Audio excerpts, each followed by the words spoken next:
It's been a long 10 weeks that have all led up to this. The Arizona State High School playoffs have arrived, and we have an open division matchup between the Red Mountain Mountain Lions, 6-seeded, against the ALA Queen Creek Patriots at number 11.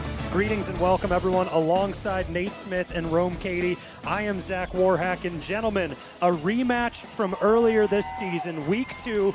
Every time these teams play, it comes down to one possession. 2 years ago, a field goal, then a 2-point game, another field goal deficit earlier this year. Red Mountain get the win 31-28 at home, and they will be hosting again. Nate, what do you look for out of the home team tonight? Honestly, out of the home team, I'm looking for how well they're going to face adversity. Last week, they didn't play too well against Queen Creek proper. They're looking for a much better performance here tonight against the ALA Queen Creek team that has astronomically been better the last time that these two teams met. A 5-game win streak for the Patriots with the rejuvenated, refueled, and revitalized offense. I can't wait to see these teams go at it. At this point in the season, health is wealth, and that is a big storyline on the side of ALA Queen Creek. They lose their superstar senior quarterback, Britton DeWitt, out for this game with a hand injury. Bobby Nesbitt dealing with some ailments, practiced in full earlier this week. For more on that, we go to Rome Cady. Yeah, Bobby Nesbitt has been a key into making this offense go in the running attack. He's 6th ranked in the entirety of 6A in rushing yards with 1,043, along with 7 rushing touchdowns. And as great as his Mountain Lion rushing attack has been on offense, this defense hasn't done the best job of stopping the run this year. If we go back to that Week 2 matchup here at Jim Jones Field, he ran rampant against this defense. He had 23 carries for 144 yards and a touchdown on that one. But like you said, Zach, he has dealt with an injury this week and did not practice until the final practice for tonight. And we talked with Coach Rich Edwards before the game tonight, and he said that Nesbitt is good to go. So we'll see what type of impact he has on this game, guys. An old-fashioned radio-style broadcast coming your way from our crew at RMTV tonight for the opening round of the playoffs.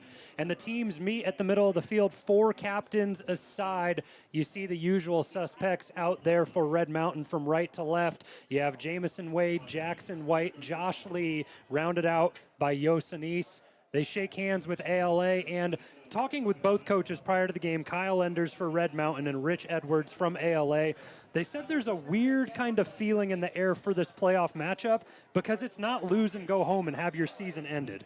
Yeah, and regardless of the outcome of tonight, you get to play football again next week. So ultimately, it's all about getting the guys motivated. Win or loss, you got football to play next week. And a fun sight to see. I mentioned the Red Mountain captains, but one of those players out there for ALA Queen Creek at the coin toss, Cody Lalama, the sophomore quarterback who will be filling in for Britton DeWitt. And there's a lot of pressure on him in this open division matchup against one of the top defenses in the state of Arizona. Red Mountain only allowing 20 points a game on the season. It'll be a tough matchup for him tonight. Cody Lalama, only a sophomore quarterback, and it's in these types of situations that breed the best quarterbacks. And what better way to get your first start against a good team like Red Mountain? All energy on both sidelines. These teams ready to go to battle. Both looking for a win to advance in the open bracket and take on Liberty next week. The loser will be knocked down into the 6A playoff bracket. A lot of things to clean up on the side of Red Mountain. Last week, that loss against Queen Creek proper, as you refer to them, Nate. Turnovers were the deficit in the game that cost them. Not able to control possession, unable to keep the ball safe, and that led to scoring points for Queen Creek. Yeah, make that 5 turnovers plus 2 blocked punts. Not an ideal situation for Red Mountain. And talking to Kyle Enders before the game, you eliminate 2 of those, you're in the game. And even with all those steps backwards, you still ended up on the losing end of things, but only by 8 points. When you hear 5 turnovers, you think it must have been a blowout. But no, this Red Mountain team stayed resilient, and they came back and put it within 8 points. The resurgence that ALA Queen Creek have had throughout their season has been impeccable. 5 losses to start the year. They've rattled off 5 straight wins, and Red Mountain set to receive the opening kickoff left to right across your screen. ALA Queen Creek getting ready to go. Blue pants, white jerseys, red tops. Red Mountain all marooned out with the red jerseys, red bottoms, white stripes, and black helmets. Full capacity crowd filling in and starting to overflow. Student section at the front of the rails and ready to go here at Jim Jones Field. Ball booted away, line drive kick, and Tyreek Cornett comes up to get it. The lethal return man hasn't gotten loose in a couple of weeks. Makes a few miss on the right side of the field and switches all the way to the left. He has a burst of speed towards his own sideline, out across the 30-35, forced out of bounds at the 38-yard line. A good start to the game from the return of Tyreek Cornett, brought out by Gio Brandon. And that's the type of explosiveness you want from a guy like Tyreek Cornett. I mean, he has had a great start to the year, but other teams have kind of gotten his number in the past few games, so getting that type of explosiveness from one of your best players on your team from both sides of the ball could be key in this game. He had a few challenges in the punt return game last week against Queen Creek. Red Mountain have the ball set up left hash at the 39-yard line. Offensive line adjustments. Last week it was Josh Lee at center, typically comfortable at that right guard position. He goes back there in the center. Lincoln Alicio, well, he's right-handed, snapping left-handed tonight. Learned how to do that in practice this week, and it's a 4-yard pickup on first down for Kai Jackson on the ground. Yeah, one of the biggest weaknesses last week was just the inability to win the line of scrimmage. If Red Mountain wants to win this game, they must win the line of scrimmage against the ALA Queen Creek defensive line that has been very stout all year. They stack it up with 2 tight ends now as Dominic Carmigiano, the senior quarterback, Chandler transfer, goes to the wristband. Kai Jackson, the back, 2 receivers to the right side. It's Peevler and Wyndham, the tight ends. Back to the ground, Kai Jackson establishes it for a nice gain, close to the line to gain, and they give him the first down. So early chain mover for Red Mountain. That's big in terms of this rushing attack, too. You want to just try and play progression offense, let that running attack take hold of this offense, and open up that pass game in a pretty Dominic Carmigiano deep ball that we could see in this game as well. Offensive coordinator Brian McDaniel for this Red Mountain team said he wanted to establish it. A week ago, the worst performance of the year for Kai Jackson, 13 carries, 13 yards. Did get into the end zone with a touchdown. They give it to him right up the middle again. And Jackson to the second level, already more yards tonight than he had a week ago against Queen Creek. It's back-to-back first downs for Kai Jackson. Yeah, that's a big 14-yard rush from Kai Jackson. You want to get him running early. And just like you said, 13 yards last week for Kai Jackson. An uncharacteristic stat line, I might I add, 13 carries, 13 yards, and 1 touchdown. For those doing the math at home, that's a yard per carry, and it just speaks to the level in which Queen Creek's defense was operating. Red Mountain right hash, 37-yard line of ALA Queen Creek. End around action to the left, Darius Grayson Courts. Out across the 35, but a flag down on the left hash right in the area of Yosemite. Yeah, they're going to get Yosemite on a hold. End around. You want to set up that outside perfectly, and Yosemite just got a hold of a jersey there. And the play was setting up nicely. And Darius Grayson Courts uncharacteristically cutting up the field. Usually on end around screens, you see them go to the outside. Unfortunately, Darius Grayson Courts went to the inside instead. Red Mountain marching backwards from the penalty yards. They now have it at the ALA 47-yard line. 10:20 left in the opening quarter, opening drive for Red Mountain as they set up on the right hash. Carmigiano back to the ground. Kai Jackson towards the right side and swallowed up by that aggressive ALA Queen Creek defense and a squad who, well, it's time to highlight what they've done the back half of this year, led by Cade Rollins, Nash Cahoon, Cord Nunnery, but also the two-way player transfer, Khalil Bender, getting in on the action offensively, the best receiver on this team, and he's the McClintock transfer. Yeah, last week against Castile, he had 5 catches, 162 yards with 2 tutties against Castile. And he has just done phenomenal in this ALA Queen Creek offense. Went through a regime change midway through the year, and it's done amazing things. And timeout on the floor. Red Mountain take a timeout as the play clock was winding down. But on defense, Khalil Bender, not only that stat line offensively, but 7 tackles, one of them for a loss against Castile last week.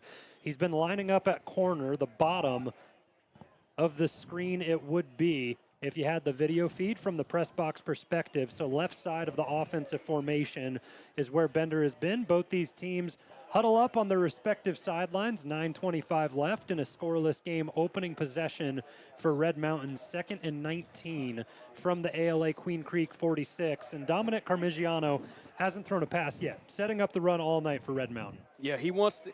So ALA Queen Creek, or Red Mountain rather, is trying to get more guys in the box. And then they're going to hit him over the top with Dominic Carmigiano's deep ball. Kind of the same strategy they used last time, but with Caleb Joe under center. So roughly the same kind of play style that Red Mountain is going for. Teams break out of the timeout. 3 wide receivers set to the left side of the formation for Red Mountain. King Robinson, Tyreek Cornett all the way in the slot, and Arian Wyndham. Empty receivers to the right side, Kai Jackson in the backfield, and a pre-snap penalty. King Robinson jumps off sides early, and he'll get whistled for the false start. And it was problematic last week for Red Mountain. Turnovers and penalties back-to-back here. Yeah, penalties have been kind of the Achilles heel for this Red Mountain team. They need to do a better job of trying to get on the same page with their quarterback and not jump the gun on the line of scrimmage so much in this game. And it's a time of the year where just pre-snap penalties should not happen. Simply, you've played with this unit long enough to know the snap count, the cadence, no pre-snap penalties from here on out, and yet you have teams still doing them. King Robinson in motion from left to right. Carmigiano will throw his first pass of the night. Fires and connects. He finds Arian Wyndham, and he gets back towards the original line of scrimmage. And it'll be a manageable down for Red Mountain upcoming. Yeah, Arian Wyndham's been that safety blanket for Carmigiano throughout this season. It's just another reason why, again, on that big pass there to set them up here. 3rd down and 7 from the ALA Queen Creek 35. 3 wide receivers set to the right side of the formation. Carmigiano looks to take the kill shot over the top and connects. Oh, it falls out of the hands of Tyreek Cornett. Playing receiver a little bit more for Red Mountain on this opening drive. He went right side of the field, had it fall right into his breadbasket, but contact and covered up nicely on the back end by Gage Garzini, a sophomore safety. Yeah, that's that pretty deep ball from Carmigiano that we like to see in this game, but also great tracking from Cornett as well. He's usually that corner that can usually track the ball well on defense, but on offense there at the receiver position, doing a great job of watching that ball, tracking where it is, seeing where he can get it with his hands, but unfortunately just dropped it. Well, 4th down and 8. Red Mountain keep the offense on the field. Trips to the left side. Carmigiano looks that way. Fires. Wyndham unable to come up with it. And it's a turnover on downs. Khalil Bender in coverage, and we'll see him right back out on the field offensively. So no points on the board for the opening drive of Red Mountain. And you know, that was an interesting play call from Kyle Enders, sending out his offense, kind of establish their ground early.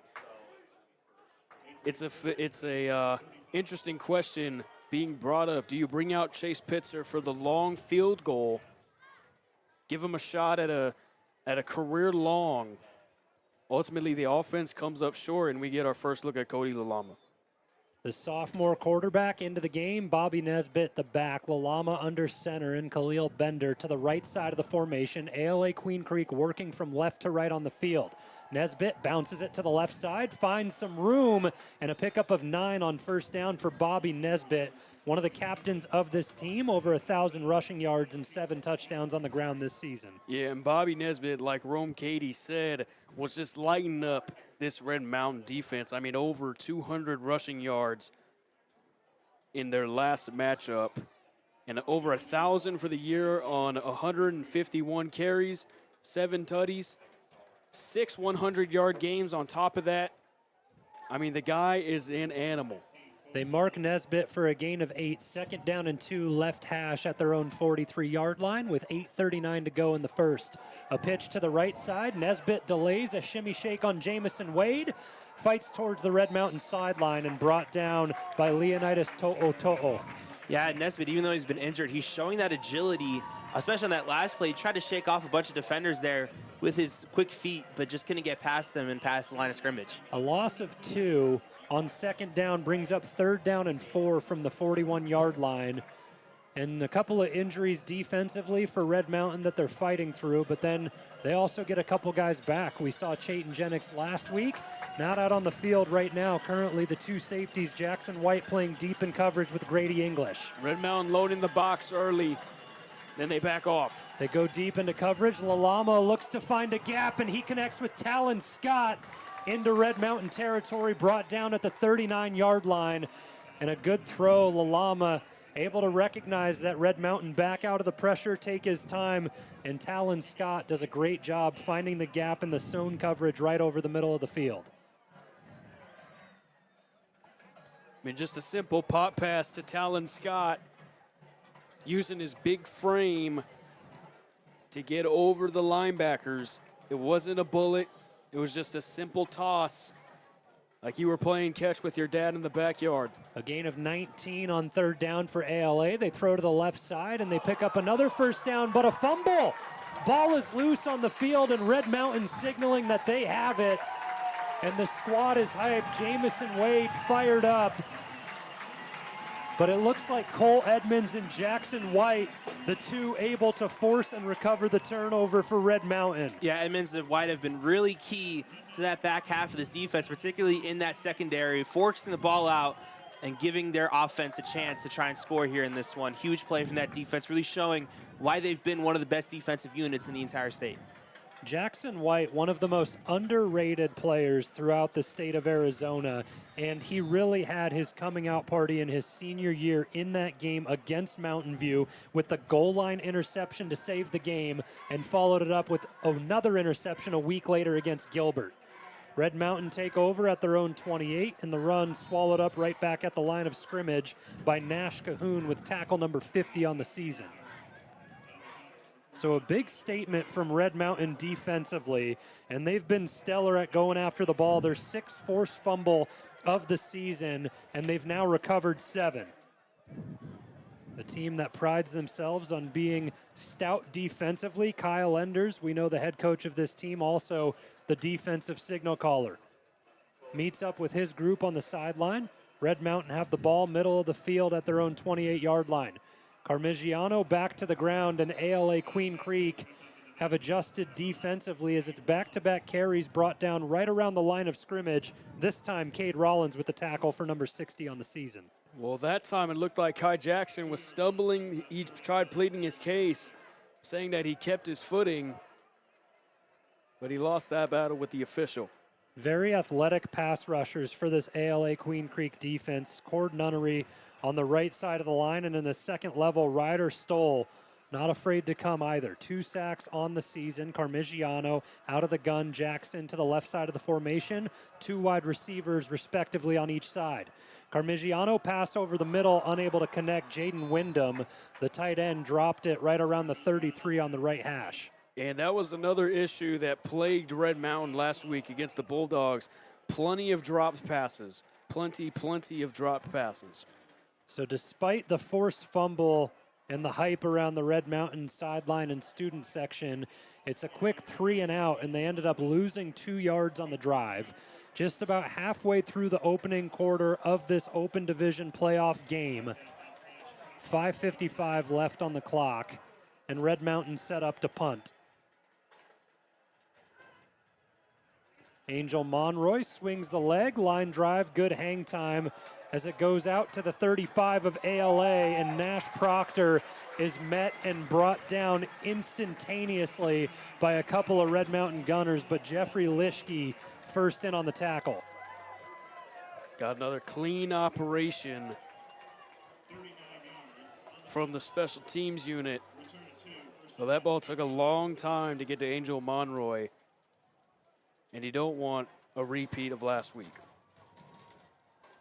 Well, this is something we anticipated with this game. Both of these teams rivals. They don't like each other. It's no secret. And when we spoke to Kyle Enders prior to the game, he said, you know, I'd love to be aggressive, but I really want to feel them out and see how they're going to play with these injuries and the shots they're going to take. They throw it to the secondary running back on a swing pass left side of the formation, and Nash Hall loses 3 on the opening play of the second drive for ALA. And that's a credit to that linebacking core, too. Going from sideline to sideline is very key, especially in that middle linebacker position. And guys like Jamison Wade have been proving that all season long in that linebacker unit, proving again why they needed to go sideline to sideline to make that tackle and stop them for a tackle for loss. Offensive line for ALA taking a hit with McKay Jensen, the senior captain who typically plays center, out of this game tonight.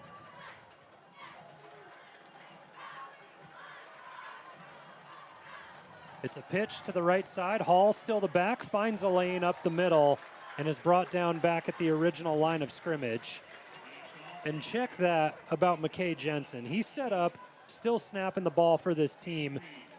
Injured, took a light load in practice this week, ended up practicing in full yesterday, and got the green light. All the injuries on both these teams in the tail end of the season, it's tough to keep up with them because some guys are suited up, not going to play, and other trying to give it a go. Yeah, and it's the main reason why most of these freshmen and sophomores get elevated to the roster. You see guys wearing like number 67 or 55. 3rd down and 10. Blitz coming from Red Mountain, and it gets home.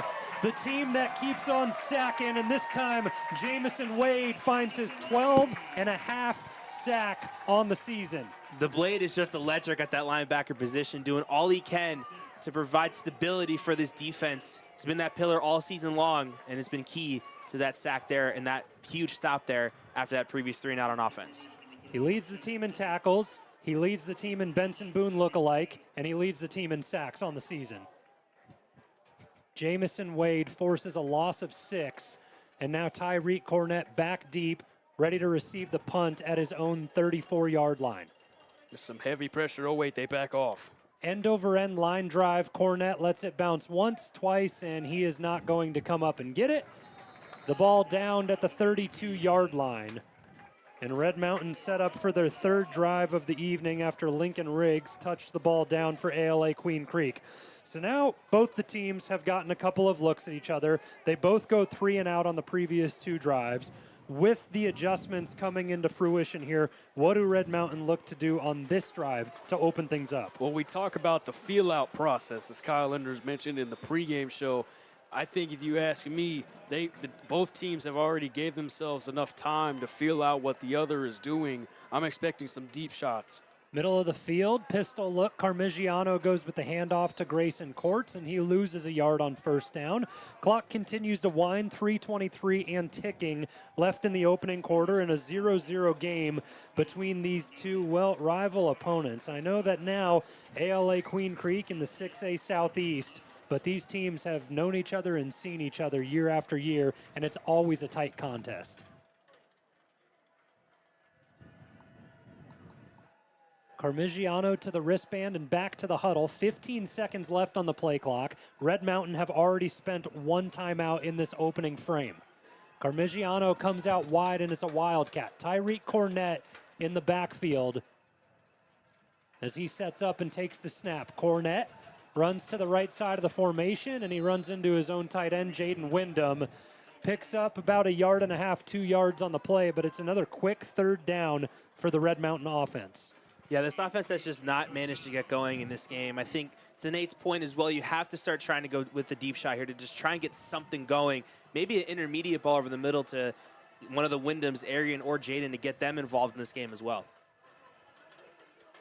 Carmigiano back to his standard position on the right hash. Check with me. Game looks to the sideline. 3 wide receiver set left side of the formation.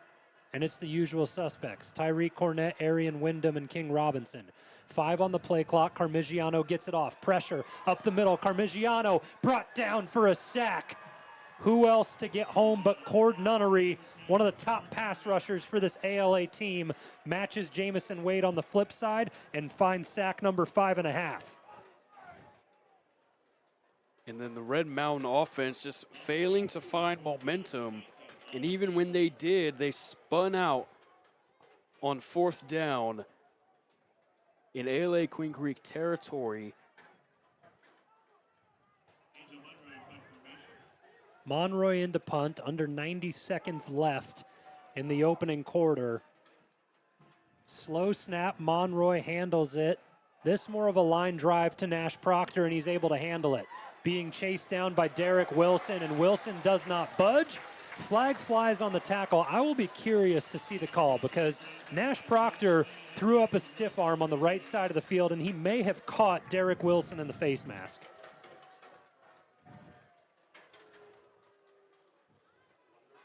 Officials converge, led by our referee, Jim Foster, who we've seen 4 times on the season. And him and his crew get together. And it's a face mask, but it's against Red Mountain. So Derek Wilson ended up getting his hand in on the head of Nash Proctor, who made him pay, and that is great field position upcoming now for ALA Queen Creek, looking to start their 3rd drive of the game from the Red Mountain 42-yard line. Yeah, and the penalties come even more crucial in the later half of the season, especially in the postseason, where you're fighting just to stay alive. Like, I understand that regardless of the outcome, we got football to be played next week, but penalties are still crucial. LaLama keeps it to the right side of the formation and runs out of bounds for a loss. It'll get credited on the stat sheet as a sack as Briggs Wiltbank gets in and puts a hand on Cody LaLama, so another sack for the Red Mountain defense. This front 7 is really putting pressure on these on this ALA Queen Creek offense, and they're doing a good job of just maintaining that pressure throughout this game, and they need to do that, especially with guys like Jamison Wade and White, as we've seen as well in this game. Well, and Wiltbank, more of a new face for this starting defense, and that comes with the injury of Cade Gadare. He's suited up, but dealing with some back issues, so on the sideline, replaced by Wiltbanks.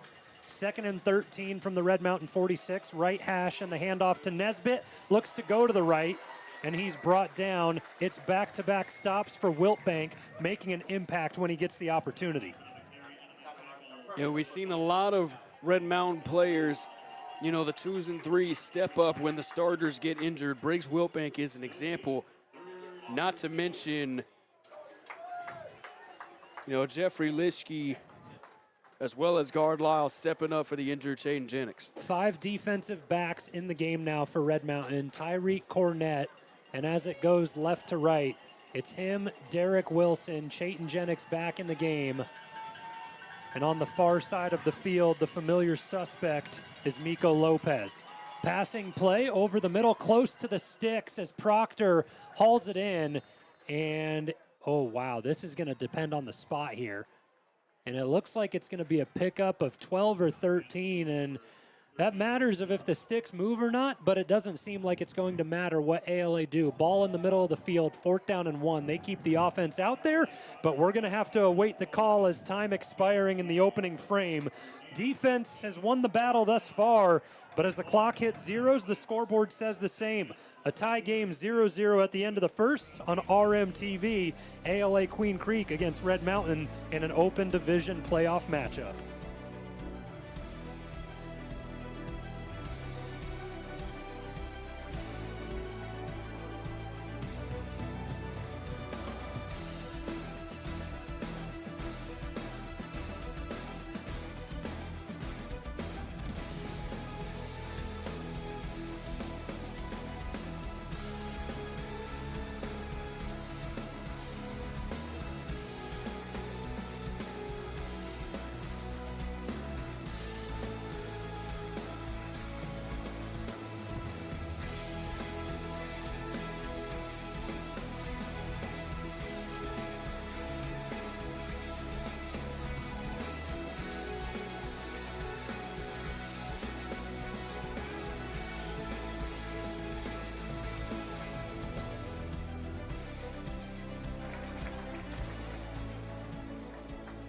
Start of the second quarter on RMTV. A scoreless game, but ALA Queen Creek driving, and it's a 4th down and 1. They've made the decision to keep the offense on the field from the Red Mountain 34-yard line. Team switch sides, so ALA now working from right to left of the field. Red Mountain bring the heavy set in defensively to look to slow things down. Cody Lalama, the sophomore, quick snap out of the pistol. The handoff is to Hall, and he is brought down right at the sticks, and it looks like it's going to be a 1st down for ALA Queen Creek. Nash Hall, the junior, splitting time with Bobby Nesbitt, and he's been efficient as well. In the game against Red Mountain week 2, Hall had 41 yards on the ground. Nesbitt had a big 144 and an additional 53 yards through the air. But I mean, give credit to Red Mountain. They're really good right now at stopping the run, stifling that two-headed back attack of the Patriots. ALA Queen Creek look to go under center. One wide receiver to the left side of the formation, one to the right. The running back is now Bobby Nesbitt. Play action. Lalama looks to take a shot, and that one nearly intercepted by Derek Wilson. Talon Scott running a little flag route, going towards the pylons, and right around the 10-yard line, Derek Wilson got up, made contact with the ball, couldn't haul it in. Yeah, it's a great read from Wilson there, just kind of tracking that receiver's route there, going under it just in the nick of time to try and get that pick, but just went over his hands there on that attempt. Bit of a crossing pattern in the secondary alongside Khalil Bender, who's been the top receiver of this team, transferred from McClintock, and, well, he dominated from there, to say the least. Sophomore year, 1,145 yards and 11 touchdowns, and then just a year ago, well, a 1,000-yard season again. It's a handoff on 2nd and 10 for ALA. Left side, Bobby Nesbitt goes, and is met pretty much immediately by Jackson White. But just to go back to Khalil Bender, that squad at McClintock, stellar. The quarterback last season, Jackson Knutson, the senior, well, he looked to him pretty much every game, and it was nearly the entire season where it was 100-yard games. Campo Verde, the final opponent against McClintock, it was 8 for 108, no touchdowns for Bender. 3rd down and 9 from the Red Mountain 31-yard line, 10:38 left in the opening half. Lalama sprints to the right side, faces pressure, throws back across his body, connects. Brought down by Jackson White and Cole Edmonds. Nash Proctor able to haul it in, and it's going to be another 4th down and 1 for ALA Queen Creek. Converted once to Nash Hall. They're going to go for it again. I mean, if it ain't broke, don't fix it. Nash Proctor got pinballed. And now, with 3-point game after 3-point game, Rich Edwards has bounced back and forth. He brought the field goal unit out for a second, and it was just to buy some time and talk to Cody Lalama on the sideline. They keep the offensive unit out there. Ball spotted between the hashes, favoring the right hash. 9:47 left, opening half, 4th and 1 from the gun. Hall has the carry again, bounces left side, Chayton Jennings in on the tackle. This depends on the spot. Tyreek Cornett getting hype, saying they stopped it, and Red Mountain certainly do. The resilience of Chayton Jennings comes through. Breaks his arm in 2 places a season ago, then hits the tibia or fibula in the leg. I mean, I'm not a doctor, but he broke a bone severely in the leg earlier this season, and now comes back last game against Queen Creek, makes a big 4th down stop here against ALA. I mean, his story is just incredible. Growing up with Champ Jennings, one of the Red Mountain greats, learning behind him, he's just blossomed into a star from all the adversity he's faced as a football player. He's really shining in the spotlight. Red Mountain take over from their own 23-yard line. Carmigiano goes play action, loses the football. What an incredible play in the backfield. Carmigiano faced immediate pressure from Cord Nunnery. It was a strip sack where the ball just levitates in the air right into the chest of Kai Jackson. He's able to recover the fumble, maintain possession, but a big loss for Red Mountain all the way back to their own 12-yard line. I mean, if Kai Jackson didn't do pass pro there, it would have been an easy strip sack for Cord Nunnery and the Patriots, but no, Kai Jackson was back there doing pass pro, or for whatever reason he was back there, and thankfully it's a loss of 11. Quick pass to the left side, and that one incomplete, looking for Jay Williams. It's 2 sacks and a forced fumble now on the night for Cord Nunnery. 3 tackles to go along with it. The senior is having a stellar game on the defensive front for ALA, and Red Mountain pinned deep in their own territory on drive number 4 of the evening. Yeah, and particularly with Dominic Carmigiano in this game as well. He's kind of made the similar mistakes that he made last game, not finding his receivers when he needs to find them, unlike the last few games of the year, especially in that Queen Creek game. Couldn't find his guys where he needed to, so he needs to try and connect with his guys and get a progression-style offense here. 3rd and 21, Arian Wyndham motions from right to left. Red Mountain driving from left to right on the field. Carmigiano throws towards the original line of scrimmage and connects with King Robinson. But they will be well short of the line to gain, and it's another 3 and out for Red Mountain. That is 3 in a row for this offense. The ALA Queen Creek defense keeping them in this ballgame.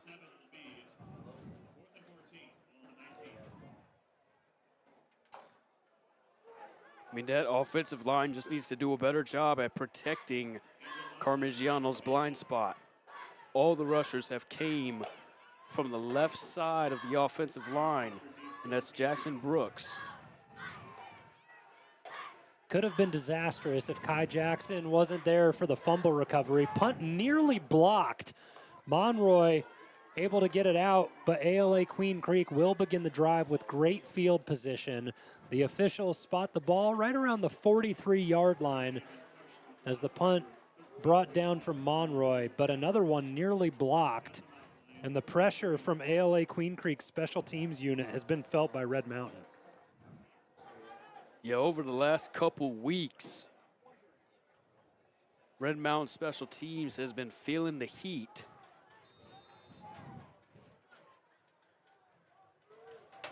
Defense back out on the field. ALA Queen Creek begin the drive from the 43.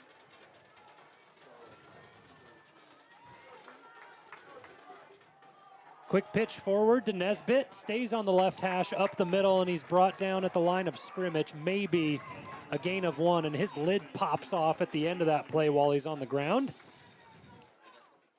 Nothing vicious from the Red Mountain squad. I think it was just a little bit loose when he was brought down. Lysander To'oto'o, the freshman, closest in on the tackle, and that's the combination that Red Mountain are going with on the defensive front here. James McGee, both the To'oto'os. And then you get a mix of whether it be Teeny Latui, he's in there from time to time, or Briggs Wiltbank continuing to take over. 7:37 left in the opening half on RMTV. 2nd down and 9 from the Red Mountain 42, ALA Queen Creek driving. The sophomore Lalama winds up, throws a pass, and it's caught. This one could go all the way to the end zone, and it will. Just the route attempted to be jumped by Lopez, and it's the superstar transfer, Khalil Bender, with a big pitch and catch 42-yard touchdown. Khalil Bender, oh my goodness, there's a reason why that's the top guy for this ALA Queen Creek offense. Just a catch and run there, and he can really show off them wheels. Well, coming into this game, Cody Lalama, the sophomore quarterback, had thrown 3 passes on the year, completed 1 for 17 yards. This one goes for 42 and a touchdown, and ALA Queen Creek on the road have a 6-0 lead as we await the extra point. Especially going back to Lopez, too, on that gamble. Really tried to make something happen there with that interception, but just got there a little bit too late, and they were able to get in for the touchdown. Flag flies pre-snap before the extra point. Hayden Holman on to attempt. He's missed 4 on the season, 24 and 28. And it backs up ALA Queen Creek. A pre-snap penalty does. Makes it a little bit more tougher as ALA Queen Creek set up from the 15-yard line. Makes it a 25-yard extra point.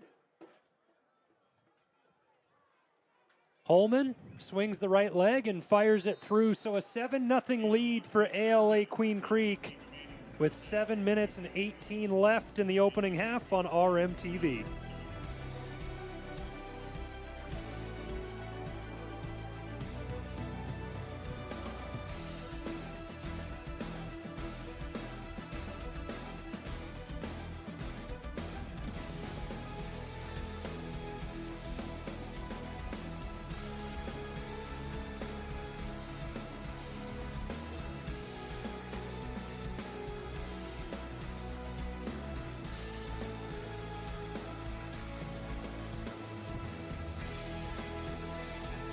Miko Lopez took a chance jumping the route by Khalil Bender to go for the interception. Bender made the Red Mountain secondary pay, a 42-yard touchdown between Cody Lalama, the sophomore, in his first start of the season, and the transfer Khalil Bender. We welcome you back on RMTV alongside Nate Smith and Rome Cady. I'm Zach Warhack. ALA Queen Creek wind up and kick from right to left. Tyreek Cornett fields it from the 5 at the right hash, pitches it back to Arian Wyndham, who bobbles it, but now flies out to the left sideline and up the ALA Queen Creek sideline out to the 44-yard line. Josh Barge, you little magician, you special teams coordinator, calling the big plays for Red Mountain, and that sets some energy into this crowd. Yeah, I was going to say, I don't even know if that was scripted or not, but that's a great play from Tyreek Cornett, dishing it off to Wyndham. Almost lost it in the back end at first. Could have been disastrous for this Red Mountain team, but doing a good job of flipping the field, going to that far side of the sideline, and getting some extra yardage there for his offense to get in business here. Well, they can do all the trickery they want on special teams. It's really about how the offense adapts to it and gets some momentum going. Ronnie Pearson in at receiver for Red Mountain, right side of the formation. There's 3 to that side, 1 to the left, and 1 back. Vinny Coffey in the backfield, Tyreek Cornett with the screen pass right side. Josh Lee leads the charge blocking, and Cornett gets brought down at the 49-yard line. A lot of different personnel that we're seeing from this Red Mountain squad. Some of the usuals out there, Jaden Wyndham, King Robinson, left side of the formation. Ball spotted now on the right hash for Red Mountain, 2nd down and 3. Low snap, Carmigiano hands off to Coffey, and he's swallowed up immediately. That's a great adjustment there from this ALA Queen Creek front 7. You want to try and keep this running tack stabilized, especially with that 3-headed monster of Kai Jackson, Darius Grayson Quartz, and Abnel Lazzarini doing great work this year for the Mountain Lions. So being able to stabilize that attack is going to be key to Queen Creek trying to firm this lead in this game. A lot of guys play both ways here for this ALA Queen Creek team. Talon Scott makes the tackle on Coffey, and it brings up 3rd down and 3. Red Mountain have gone 3 and out 3 drives in a row. Under center, Carmigiano with the handoff, and the Red Mountain line moving forward, battling. They go to the opposite 49, and now the officials move the spot up to the 48 of ALA, which make it enough to move the chains. Yeah, and the success in running the ball all falls on the offensive line. Being road graders, as Josh Lee put it. And they've had their battles to the back half of the season. It's pretty blatant that last week against Queen Creek, it's the worst game of the season the offensive line has had. Looking to respond here, a little bit of confidence now. Kai Jackson, hand up the middle. Jackson, burst to speed, brought down right around the 23-yard line. And Kai Jackson with a big pickup, and now the big boys up front for Red Mountain are moving ALA Queen Creek. And that's a huge pop run there from Kai Jackson. Like we said before, didn't really have the best performance last week, but he needs those type of runs to get him going in this offense and really kind of stifle this Patriots defense for ALA Queen Creek. Pickup of 23 for Kai Jackson, and Red Mountain keep the heavy set in. Peevler, the up back, Jackson in the eye. Hand off to Jackson. This time he's brought down by Rex Curtis up the middle. So Red Mountain keep the ball on the right hash. 2nd down and 10 from the 23-yard line of ALA Queen Creek with 4 minutes and 48 seconds left in the opening half. Again, great adjustments there from this Queen Creek front 7. It seems like every time they get a big play made against them, they respond well by getting those smaller tackles, and that tackle for loss there at 2nd and 11. Red Mountain trail 7-0. This their 5th drive of the game offensively. Peevler and Wyndham, the two tight ends, motion to the left side of the formation, and now Grayson Courts does as well. Grayson Courts gets the handoff going to the left, and he loses 2 yards on the end around, brought down behind the line of scrimmage. Yet again, Cord Nunnery makes the tackle, number 5 of the opening half for Nunnery. I mean, just the offensive line's not getting a good push. Cord Nunnery constantly in the backfield, stifling that Red Mountain rushing attack. And it brings up another 3rd down. 8 minutes gone in the second quarter. Carmigiano goes with the hard count, doesn't get anybody off sides, and 15 left on the play clock. Red Mountain now set up on the left side of the field, working left to right on the field as a whole. Carmigiano back to pass. Looks to his right, fires incomplete. King Robinson and Arian Wyndham in the location of the incomplete pass, and it brings up 4th down, and the special teams unit out onto the field for Red Mountain. So Chase Pitzer, the lefty, on to attempt the field goal, 7 for 8 on the season, and had that 44-yard long against Mountain View. Well, ALA Queen Creek's defense has been holding up against a Red Mountain offense that is also being revitalized with the arrival of Dom Carmigiano. The attempt for Pitzer, 43 yards, just a yard shy of his season long. Left side of the field, swings the left foot, line drive, and that is wide right. So ALA Queen Creek stand tall despite the big Kai Jackson run, and they hold Red Mountain scoreless still with 3:33 left in the opening half. And ALA Queen Creek's doing a great job physically of matching Red Mountain's effort in this game. Very similar to what that Queen Creek game was last week. The Bulldogs had great physicality in that one, really kind of stifling this Red Mountain Lions offense. Kind of deja vu all over again in this one. So we'll see what type of adjustments Kyle Enders and his coaching staff makes at the end of this first half and into the second. Red Mountain on top of the turnover battle. They trail in the game, 7-0. ALA Queen Creek get the ball at their own 20. Lalama with the handoff to Nesbitt, right side, and there's a swarm of tacklers who get back there. Jamison Wade standing up the entire time, makes the hit, and he's in cahoots with Chayton Jennings. Those are 2 last names we called last year a lot, Wade and Jennings, but it was the other one, Champ Jennings. Finished his campaign with the leading tackle season in Red Mountain history, 157 last year. And that put him as the all-time leader with 354. Jamison Wade trying to chase him down now at 338 in his career. 2nd and 9, 5 left on the play clock, right side for ALA Queen Creek. Quick pitch to Nesbitt, but he goes slow tempo on the run. Back towards the line of scrimmage, maybe a pickup of 1, brought down on the right side of the field.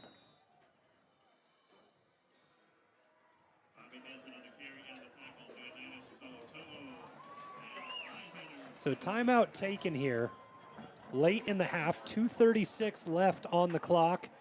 The teams head to the huddle to discuss, and with a lot going on in this opening frame, it's been a stellar defensive battle. Nate, what do you see from these two teams? Well, on the side of Red Mountain, if they want to keep going with that rushing attack, they need some more physicality out of their big guys up front. On the side of ALA Queen Creek, the rushing attack is doing good. However, if you're going to win some games, you need to take some deep shots down the field. And we've seen what the deep ball can do for this ALA Queen Creek offense. They've thrown it a lot to Khalil Bender and Nash Proctor down the field.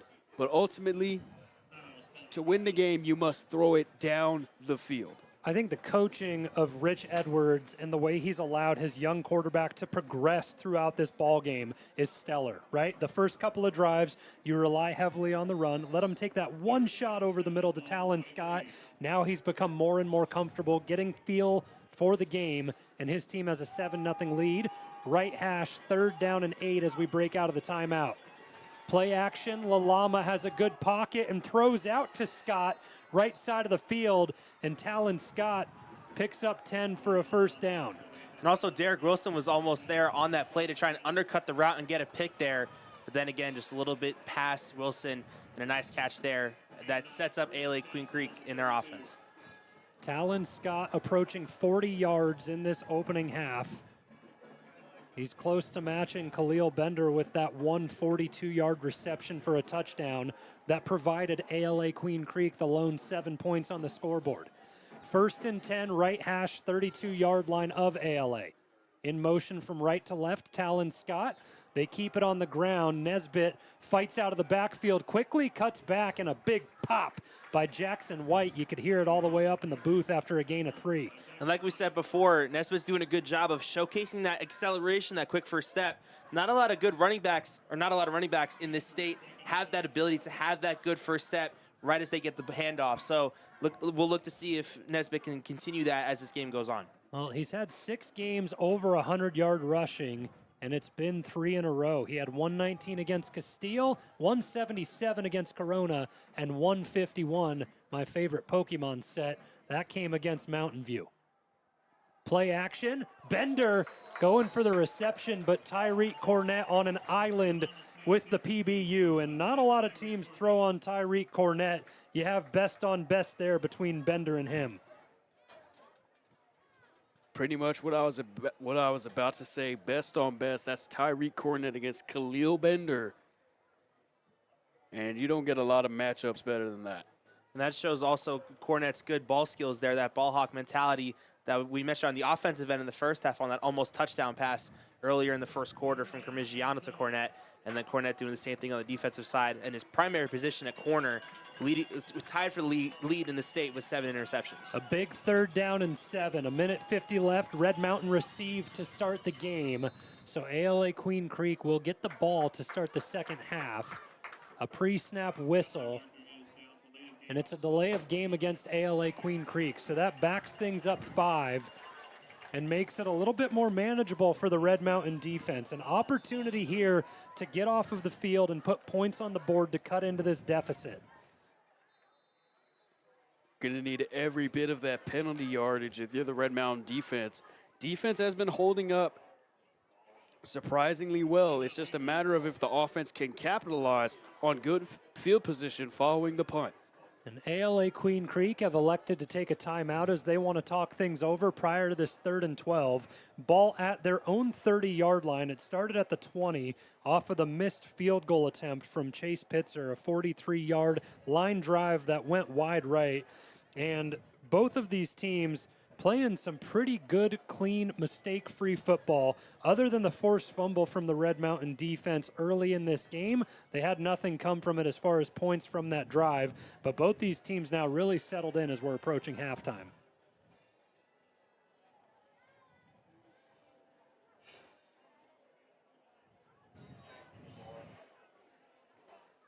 Officials get everybody back out onto the field.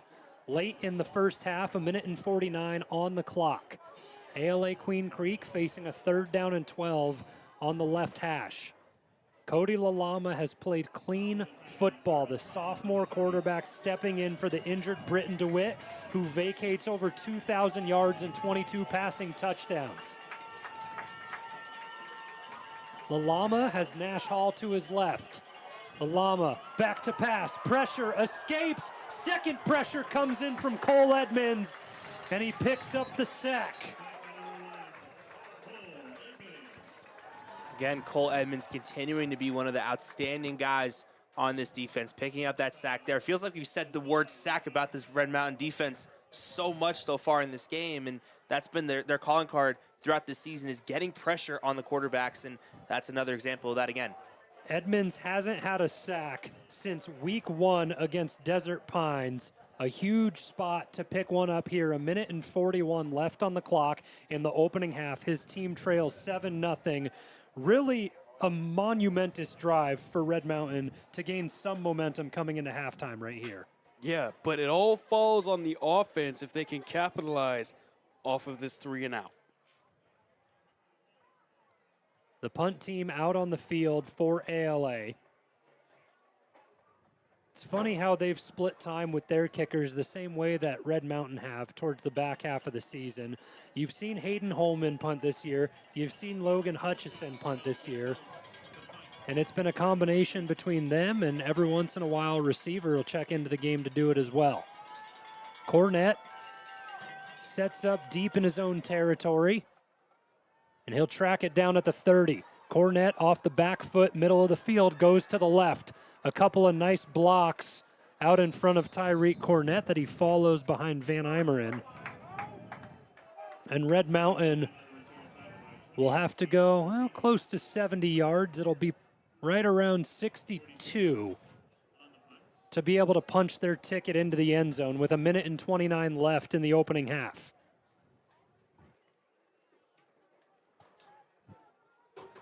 Tell you what, this ALA Queen Creek defense, especially their front seven, has been relentless. They've been sending Cord Nunnery off the edge multiple times. And there's been a few times where I actually thought he was going to go get to the quarterback untouched. Carmigiano goes empty, play action and a screen to the left side. King Robinson in the vicinity. A little bit of contact on that side of the field, but everything at the line of scrimmage, so no harm, no foul. Talon Scott and Ash Proctor are both in the area. Again, like I said before, if you're Carmigiano, you can't afford to make these miscommunications mistakes this late in the season. These usually happen at the start, not now. Out of the gun, Red Mountain go quick. Carmigiano throws to the right side out of the backfield. Kai Jackson looks to get out of bounds at the 48. Brought down inbounds, clock winds. Cade Rollins makes the tackle, but it looks like it's enough for a Red Mountain first down. So the chains move. Well, now they spot him. Yeah, a little bit of confusion. The chains are going to move forward.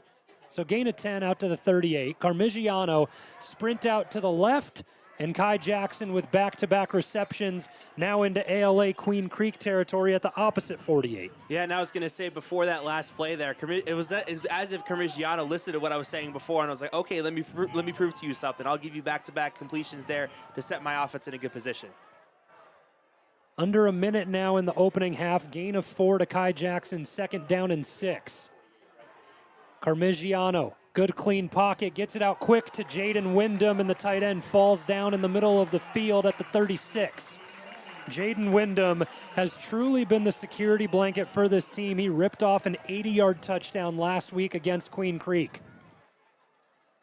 See, this is the type of momentum that you want to see out of Red Mountain, quickly driving down the field. Play action, Carmigiano, shot right side of the field. Wyndham goes up and gets it. Jaden Wyndham with back-to-back big-time receptions as a sophomore tight end. That's what you want to see out of your tight end right there. He went up and high-pointed that ball like a center in basketball. It's like I was watching Koa Pete. What a beautiful ball from Carmigiano, a touch pass to get to Jaden Wyndham, and now 34 seconds left in the opening half. Red Mountain in red zone territory at the 12-yard line, and a timeout taken by ALA Queen Creek. And we have a time to take a breath here. Red Mountain have it on the right hash. And that's been a part of Carmigiano's game that has been a breath of fresh air. He has a strong arm. He'll zip it over the middle. A couple of times in previous weeks, he's thrown those bullet passes that have bounced off the hands of Jay Williams, King Robinson, Jaden Wyndham, and led to interceptions in the secondary. We saw a couple big ones last week. Yeah, I think that's been very key, especially with Carmigiano not really doing too well in the short game or the intermediate game. So getting those type of pop passes to get your offense into progression in this no-huddle offense has been key to them basically being in the red zone for the first time in this game. He's just doing a great job mixing up his touch passes, floating them in like he did on the previous reception to Jaden Wyndham, as well as still driving the football throughout the middle of the field when you need it. You can rely on him to make a lot of different throws. This portion of the field, your area that you have to be effective offensively, it shrinks a lot. 11 bodies on the opposite side. The end zone just gets a lot tighter and tighter, those windows he has the opportunity to throw through. 34.8 seconds left on the clock at Jim Jones Field. Ball at the ALA 12 right hash. Red Mountain working the field left to right. Carmigiano has Kai Jackson to his right. Arian Wyndham, bottom of the screen. Jackson out of the backfield with the 12-yard touchdown reception. Kai Jackson has done it on the ground, gets it done through the air. First receiving touchdown of the season for Kai Jackson. That's massive for this Red Mountain team. 1 point away from tying this game. A near perfect no-huddle drive that this Mountain Lions team needed desperately to get back in this game and keep their open playoff dreams alive. Resilience from this Red Mountain offense. Not able to do anything on the opening drive. Then they went 3 and out, 3 and out, 3 and out, missed field goal. But here, a 12-yard pitch and catch between Carmigiano and Kai Jackson. Pitzer on for the extra point, up and through off the left foot, and it's a 7-7 game as we're heading into the half. 30 seconds left, and Red Mountain put a drive together and get the job done to equalize things here at Jim Jones Field. Yeah, just a picture perfect response from Red Mountain. You know, after all, what, three and outs in a row plus a missed field goal, it's the most ideal situation. You go into halftime with a little bit of a high momentum swing, knowing that good things are on the horizon. ALA Queen Creek have 30 seconds to work with as they're set to receive the kick. Pitzer has the ball set up on the right hashes, kicking from left to right at Jim Jones Field. 2 back deep to receive on the side of ALA. Stetson Ogney is back on the right side, and he's had an opportunity earlier in the game. Pitzer boots it his way. Ogney is going to end up taking the lead block, and Cade Rollins takes it out of the back of the end zone. Rollins out across the 20, and he's met and brought down by Elijah Galahar.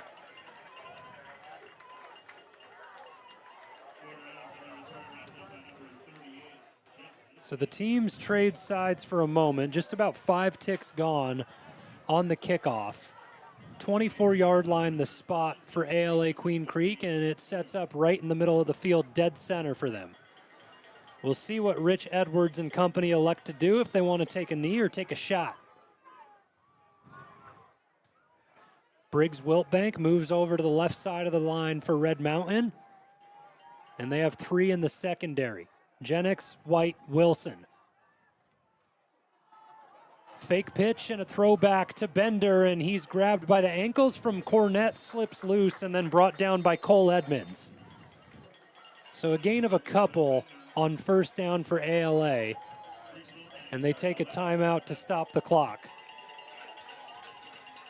Well, for the sophomore quarterback, Cody Lalama, he's been handling the rock pretty well, being not very careless with the football, but taking shots when he has to. Extremely accurate on the night, and that's what you rarely see out of a young quarterback. And zooming out a little bit, back to that touchdown play there, that offensive drive needs to be fed into this defensive front with this energy that they've been continuing to do well on this front. They haven't really gotten much support until that last offensive drive, so this defense needs to get that energy fed to them and translate that onto the field and try and do the best they can to try and hold this tie here with 16.8 left. Red Mountain will be content to just get off the field, head to halftime, talk things over in the locker room, and come out to make a statement as they will begin the second half on defense. We got things started with a 42-yard touchdown to Khalil Bender, and it was answered late in this opening half by a Kai Jackson 12-yard touchdown reception. 2nd down and 6 from the ALA 28-yard line. Nesbitt the back, Lalama under center. Proctor motions left to right. Lalama, play action, rolling to his left out of the pocket, and he is planted. Cole Edmonds playing inspired for the Red Mountain defense. What a nasty tackle that was from Cole Edmonds. Absolutely upended Bobby Nesbitt on that play there, and that's the type of tackle you want to send your guys into the half, bringing that energy and the momentum into the second half to try and get the lead. And in JP's words, that's a big flippy right there. He puts down Cody Lalama to end the half, and it hits zeros on the scoreboard. 7-7 tie ball game, and we have a good one shaping up here on RMTV in the Open Division playoffs. Right now, Red Mountain with the big answer. Kai Jackson, 12-yard touchdown reception, responds to Khalil Bender, and we'll have all the action on RMTV after the half.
A tie game 7-7 between the Red Mountain Mountain Lions and ALA Queen Creek Patriots as we enter the second half. And a lot of excitement through the first 7 drives for both teams. One converted for a touchdown. It was a 42-yard touchdown pass to Khalil Bender to start things off for ALA Queen Creek. But a response to end the half from Red Mountain, Kai Jackson and Dominic Carmigiano. They connect for a 12-yard touchdown to tie things up at 7. Alongside Nate Smith and Rome Cady, I'm Zach Warhack. We welcome you back into the broadcast booth. And Rome, I'll start with you. A lot of action on both sides of the ball. The defense has played great. Only 14 combined points as we enter the second half. Yeah, it's been a very defensive game on both sides of the ball. Both defenses proving why they're some of the best in the state. You look at on Red Mountain side, you got guys like Jamison Wade and those guys doing their thing as well. And on ALA Queen Creek, that entire front seven's balling out. They're doing a great job of stopping that rushing attack with Kai Jackson and Darius Grayson Courts and Abner Lazarine, although he hasn't gotten a lot of touches in this game. That rushing attack has been stabilized in this game from that ALA Queen Creek front seven. They've been doing a good job all night long in that sense. So it'll be interesting to see what type of adjustments Rich Edwards for ALA Queen Creek and Coach Kyle Enders for Red Mountain make in this second half to try and either stifle them on the deep shot or just try and keep playing the same game they've been playing all day long. Both teams have certainly had the opportunity and time to feel each other out, but, well, when it's playoff time here in the state of Arizona, we want to focus on everything else. We know the winner of this matchup take on Liberty, but other than that, you can drop down into the 6A still, whoever ends up dropping this matchup. And for more on all the scores throughout the state of Arizona, Nate Smith, you got a lot of chicken scratch on that small little binder over there. Hey, it does its job perfectly, okay? In the 6A bracket, number 20 O'Connor versus number 13 Higley, the new 6A team. Higley leads that one 6-3. And there's the number 19 seed Westwood versus Perry. Perry is dominating Westwood 23-7. Westwood has not been in the playoffs in over 15 years. Highland versus the Jackrabbits, the mighty, mighty Jackrabbits. Highland has Mesa early, 15-7. And rounding off the 6A bracket portion, it's South Point, who Red Mountain had their encounter with, and Matthew Avalar against Queen Creek, the familiar face for Red Mountain. South Point has Queen Creek's number early, 13-0 in that one. Moving to the open play-ins now. Centennial versus Mountain View, the 9th seed and the 8th seed. Mountain View has Centennial's number 22-6. It's still early in that one. Here's the surprising one, Brophy and Castile. Castile being the 12th seed, Brophy being the 5th seed. It's tied 21-21. And the final one, Pinnacle and Williamsfield. Pinnacle being the higher seed, and Williamsfield trying to pull off the upset, 21-14. We'll keep an eye on all the scores throughout the state of Arizona as we continue. It's the start of the second half on RMTV. A 7-7 ball game between Red Mountain and ALA. ALA set to receive the Chase Pitzer kick from the right hash as we get underway in the third quarter. This one deep into the end zone. Nash Proctor fields it, but it will be a touchback, and the opening drive of the second half begins from the 20-yard line for ALA Queen Creek. They are working from right to left to begin this half. In the navy pants, white jerseys, red tops, Red Mountain in the red bottoms, red jerseys, and black helmets as the defense trots out onto the field. You get the two studs up front in the brothers, Lysander and Leonidas To'o, causing havoc on this game, lined up with James McGee up in the middle, and then 5 defensive backs and those 3 linebackers for Red Mountain that we've seen throughout the night. Sophomore quarterback Cody Lalama, he's looked good. Only 3 pass attempts before this game on the season, replacing the injured Britton DeWitt, out with an undisclosed hand injury. But we did talk to Rich Edwards prior to the game. If ALA make it to any semifinal matchup, there's a chance Britton DeWitt can be back for that. They set up at their own 20-yard line, ball right in the middle, out of the gun, and a play-action failed look and a pass to the left side. That one handled by Nash Proctor, and the ball comes loose. So a strip and pick up Tyreek Cornett gets the job done. We typically know him with the interceptions, but that now his second forced fumble, second recovery on the season. And while Red Mountain kick things away to begin the second half, they get the ball instantly. Tyreek Cornett doing Tyreek Cornett things. What a special play there on defense. Just wanting it more. The effort was there on that strip fumble there, getting his offense right in the position to score here right away. And Tyreek Cornett's just unbelievable in this one, creating that strip fumble there and getting his offense in a good position. Like a thief in the night, Tyreek Cornett just stole it away. It took all 3 of us a few seconds to realize that it was going the other way, and the offense is set up great on the side of Red Mountain. Red Mountain start at the 20. Arian Wyndham in motion. They fake the give to him, go to Kai Jackson up the middle, gets to the second level for a gain of 8. Brought down at the 12-yard line. And after that fumble, like our friends over at NFL Red Zone would say, instant red zone territory for this Red Mountain offense. They converted from the 12-yard line, the exact spot that they are right now. It was a Kai Jackson receiving touchdown last time. Heavy personnel, King Robinson, the only receiver, right side of the formation. Handoff, Jackson up the middle, gets to the 10, and that's enough for a first down. So goal to go for Red Mountain. The chains hit the deck, and from the right side of the field, it's 1st and goal on their opening drive of this second half. 11-12 left on the clock in the third quarter. I think also you want to see a little bit more variation from this Red Mountain offense. They've shown that throughout this season, and not just being a one-trick pony with that rushing attack. You need to start getting that short and intermediate game on lock if you want to stifle this ALA Queen Creek defense. I formation, Carmigiano under center. He goes to Kai Jackson, follows Peevler, the blocker. Kai Jackson, 2 touchdowns tonight, 1 through the air and 1 on the ground. Red Mountain have the lead.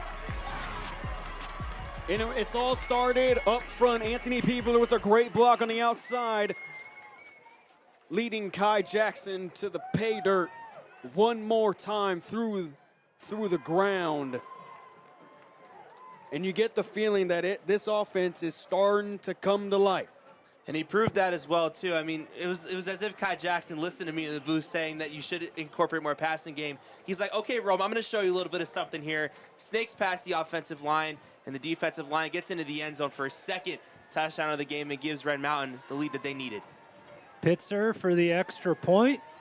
He stays perfect up and through, and a 7-point lead for Red Mountain. What a response, what an answer. They trailed 7-0 early on in the second quarter of this game, and it's been 14 unanswered. It all started with the forced fumble from Tyreek Cornett to get things going, scooped it up.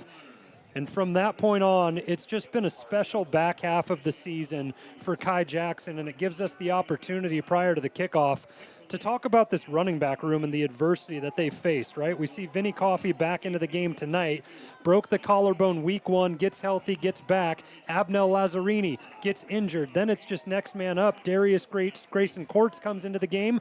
We knew Kai Jackson could run the ball well. His junior season, 313 yards and 3 touchdowns on the ground, but he has become the feature back of this team. Yeah, and he also learned from a good back in Jackson Bogle last year, who was really the ground and pound type of running back that Red Mountain really looks at. He's just had so many good role models to lead up into his senior year. And before them, one of the best that we've had the opportunity to watch play, Zay Savoy, getting it done for this Red Mountain squad. We all know the big Wildcat 2-point conversion that got it done against Brophy to send the Red Mountain squad to the 6A state championship at ASU. Well, open bracket implications tonight for both these teams. The winner go on to face Liberty, and just the competition throughout the state of Arizona getting ready to roll on this Friday, November 14th. ALA Queen Creek, after the touchback on the kickoff, start from the left hash at the 20-yard line. Play action works out this time. Quick pass to Bender. He picks up close to 7. Just an easy pitch and catch. Get your quarterback and wide receivers into a bit of a rhythm after it was taken away by Tyreek Cornett on quite literally the first play out of the half. And Lalama and Nesbitt got on the same page there because on the interception, they were looking to set up a play action. Nesbitt went one way. Lalama looked to the other side to fake it. That slowed things down, allowed Cornett to get in and force the fumble with the timing. Nesbitt has the carry, left side, tackled from behind quickly by Leonidas To'o, and he has quickly become probably the second or third most mentioned name of this defense behind Jamison Wade, Cole Edmonds. When you talk about a guy like To'o, he really started against that Desert Ridge game with that 2-sack game he had that we keep mentioning throughout this season. And ever since then, once he made that start, he's really been progressing and really been one of the better players on this defensive end. We say a lot of different guys being one of the top guys on this defensive end is because they all play as a unit and they come together and try and make stops here. Yeah, just the presence of Leonidas To'o. Pressures have gone up, the sacks have gone up. Ultimately, this defense has become a much more complete unit with Leonidas To'o at that linebacker position. Lalama on third down goes to the left side of the field, and they have enough to pick up the first down, a gain of 3 out to the 30-yard line. So the ALA Queen Creek offense stay alive. The ball will remain on the left side of the field. Tini Latui checking out of the game. He was in on the previous snap, replaced by Lysander To'o. Leonidas has been special, as you guys both mentioned, in creating pressure for this Red Mountain front 7, averaging 6 tackles a game since he was eligible as a transfer, and, well, a lot of sacks to go with it, 5 of them on the year. 8:50 left in the third quarter, first down and 10 from the 30 of ALA Queen Creek as they drive right to left. The quick pitch to Nesbitt, left side. He catches the turf monster and just fights to get back a yard shy of the line of scrimmage. Yeah, number 53 of ALA Queen Creek, that's McKay Jensen. He laid a pancake block on one of the Red Mountain defenders. And it's just a shame, you know, you're in the film room the next day, you see a pancake like that, and it just sucks to see that it doesn't amount to any big gain of some sort. It actually results in a negative run play. 12 yards to pick up the first down for ALA Queen Creek. Pass over the top and a nice connection, incomplete. Well, Talon Scott had it for a second, came down out of bounds, and he was forced that way by Derek Wilson in coverage. And that's Derek Wilson, two-way player. He also plays baseball. Little bit of a chemistry tie. Mike Runge, he's also a baseball coach too. And there's them the two-way sport chemistry in full effect. I'll give you a throwback to bring it in on Red Mountain history when you talk about baseball players. Tyreek Cornett, lockdown corner. So is Chris Castaneda, one of the best in Red Mountain. He played some baseball too. Third down, pass short over the middle. Talon Scott met immediately.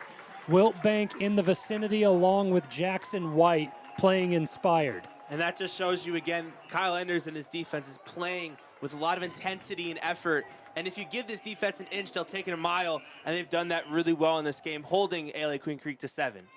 This is a Red Mountain squad who has been vying for an opportunity at the open bracket year in and year out. We really talk about it and thought they had a great chance with the hot start that they had last year. And then the final 4 weeks of the season, the wheels fell off the bus. Cornett fields the punt at the 27, right side of the field. Flag comes in late, and Cornett is going to break free, but this one's going to be coming back.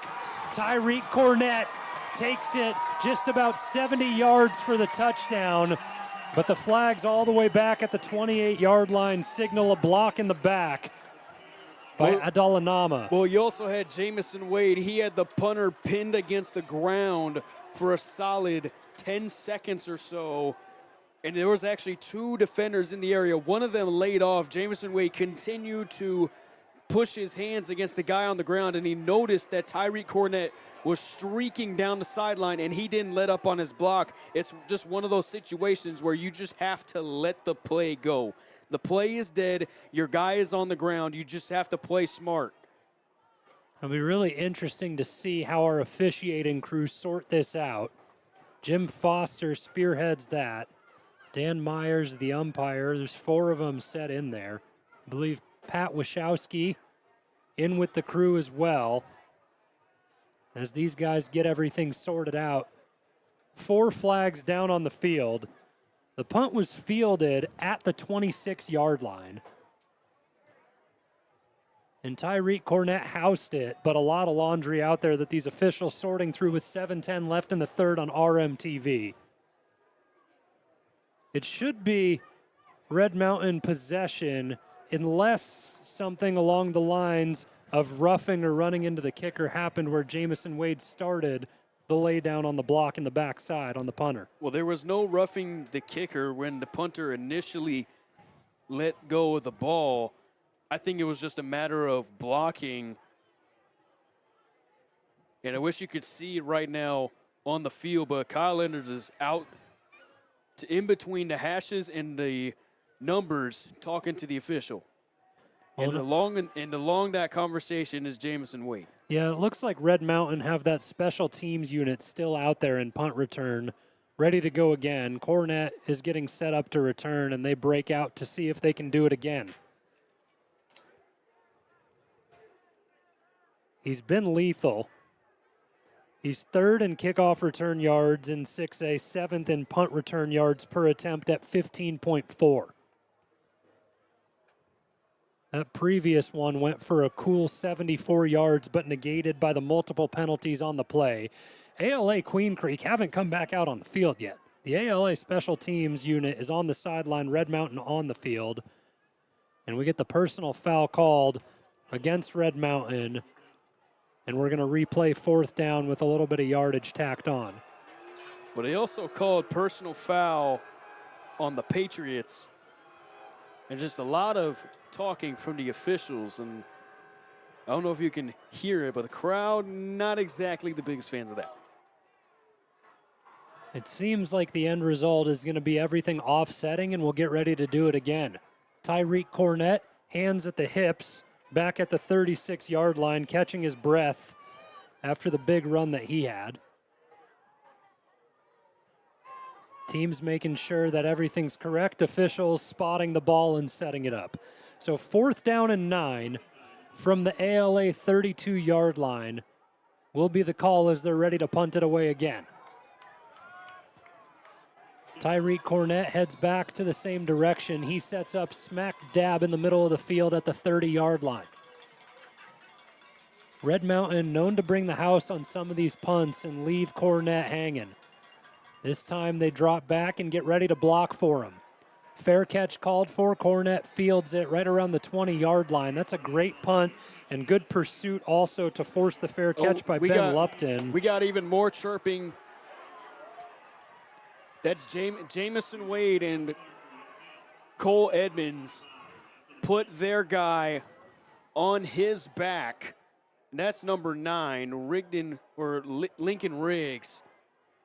And Jamison Wade kind of put his hands up with his body on top of his guy, not doing anything, but still provoked nonetheless. It's going to result in another penalty.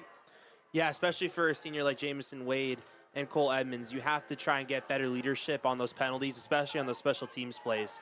So it's just a matter of how these guys are going to figure it out as they go along. And Coach Thomas hands the iPad to Coach Reedy, who then hands it to Kyle Enders.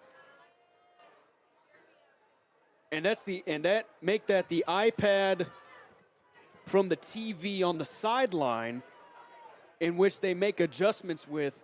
And now the coaches are huddling up and seeing what happened. Jet Phillips in the area as well. So it was him and Lincoln Riggs in unison with Wade as well as Edmonds. And our officiating crew have another conversation. Both teams on the sideline. This time, it appears that the ALA defense is out and ready to go. So personal foul signaled by our official. And it's offsetting penalties on both teams. And I think with the punt, how it resulted, the fair catch, cornet, I believe these are going to offset. The down is going to count, and Red Mountain will take over offensively. When have you seen back-to-back offsetting penalties? That's very rare to find in this sport. Extremely. I don't think I've ever seen it before. But give some credit to Cole Edmonds. Jamison Wade got a little chippy with one of the ALA Queen Creek Patriots. Couldn't quite see the number on who that Patriot was. But luckily it didn't escalate into something much bigger, into one of the guys being suspended, because you get suspended for this one, you're out the next one as well. To make it a three-peat down on the field, still more penalties being signaled. And we're figuring out where the officials want to spot this ball. So there was a hold signaled against Red Mountain on the return, and then another one against ALA. They offset, ball spotted, 25-yard line, first down and 10, second drive of the second half for Red Mountain. What a wild sequence of events on a punt play. Regardless, we're back, ready, rocking and rolling. Dominic Carmigiano out of the pistol, waves Wyndham in motion from left to right, handoff to Kai Jackson. He fights forward for a yard. We're back to playing football. It's probably the slowest 10-15 minutes I've ever seen in high school football, at least in my opinion. See, this is what I'm used to, football. 10-15 is a little wild. I think it might have been like 6 or 7. Second down and 9. You have no idea how hard I want to mute your microphone right now. Red Mountain now set up at the 26-yard line following the gain of 1 from Kai Jackson, having himself a big night. 2 touchdowns, 1 through the air, 1 on the ground. Carmigiano, play action, looks for a shot, right sideline. King Robinson tracking it down at the 40, punched out at the end of the play. A good play in the secondary by Jaden Brewer, the sophomore. King Robinson had it at the 40, and Brewer came through with the punch just like the DB's coach taught him. And it was exactly what we seen out of King Robinson last time against Queen Creek. He had it right in the breadbasket, just unable to haul it in on a very similar route, just that vertical.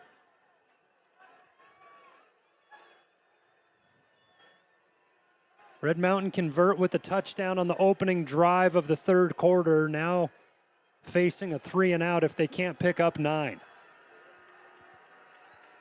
Carmigiano sends Jaden Wyndham in motion from the left side of the line to the right. Fakes to Jackson, throws over the top, middle of the field, about 3 yards too deep for Arian Wyndham. Deep in the secondary, Arietta was close to making a diving interception. Would have been a special play from Caden Arietta. See, but Red Mountain's taking some more shots down the field. They have that short run with Kai Jackson, and then they start taking their shots from whether that's Carmigiano to Arian Wyndham or Carmigiano to King Robinson. Red Mountain is being picky at their targets. That's the 4th 3-and-out of the night for Red Mountain. They had 3 consecutive in the first half, and now Monroy sets up to punt from his own 10-yard line. Good protection. Monroy gets it out to midfield. Fair catch called for and received by Nash Proctor. So 6:06 left in the third quarter on RMTV. ALA Queen Creek will take over for their third drive of this second half. The opening one, disastrous. Forced fumble by Tyreek Cornett, leading to a touchdown for Red Mountain. And if you are Jamison Wade or Cole Edmonds, you are playing with fire. To put it bluntly, they are playing with a lot of fire. ALA start the drive from their own 44-yard line. The Llama takes the snap, hands off to Nash Hall, left side, and he's brought down by Jamison Wade after a gain of 1. We appreciate you being with us on RMTV, this audio broadcast of the open bracket playoff. Red Mountain, the 6th seed against the ALA Queen Creek Patriots at number 11. Zach Warhack with you on the call alongside Nate Smith, Rome Cady, 5:38 and ticking left in the third quarter. Red Mountain with a 14-7 lead, ALA Queen Creek working right to left from the left hash. Hall in motion to the right out of the backfield. Lalama goes that way, receives it at the 40 and goes forward close to a first down for Nash Hall, and the officials give it to him. So a pickup of 9 and they move the sticks. And that's the first big play that you've seen from Nash Hall in this game. He's kind of that backup to Bobby Nesbitt and that running back room for the Patriots. So looking to get him more involved could be key in giving Nesbitt some rest, as we said in that open in the pregame, dealing with injury throughout this week. The spot is at the Red Mountain 46, right hash, Lalama out of the gun. Nash Hall stays in the game to his right, 3 wide receiver set down to the left, 1 motions to the right, it's Nash Proctor. Hall swallowed up in the backfield on a give, and it's a big loss. James McGee gets through the middle, nice penetration and run defense. Yeah, just a good job there by James McGee plugging in that gap and also getting up the field. And that's exactly what the defensive line coaches tell you. Plug the gap and then stop the run. That's why them defensive line guys are there in the first place. A 5-yard deficit in field position for ALA on this drive, back into their own territory at the 49, makes it 2nd down and 15. Lalama sends Talon Scott in motion, left to right. Scott sets up as a tight end. Play action, Lalama takes a shot out to the middle of the field, and it's a big gain of 17. First down to Khalil Bender. Well, check that, it's Nash Proctor. Yeah, Nash Proctor's been the second man behind Khalil Bender.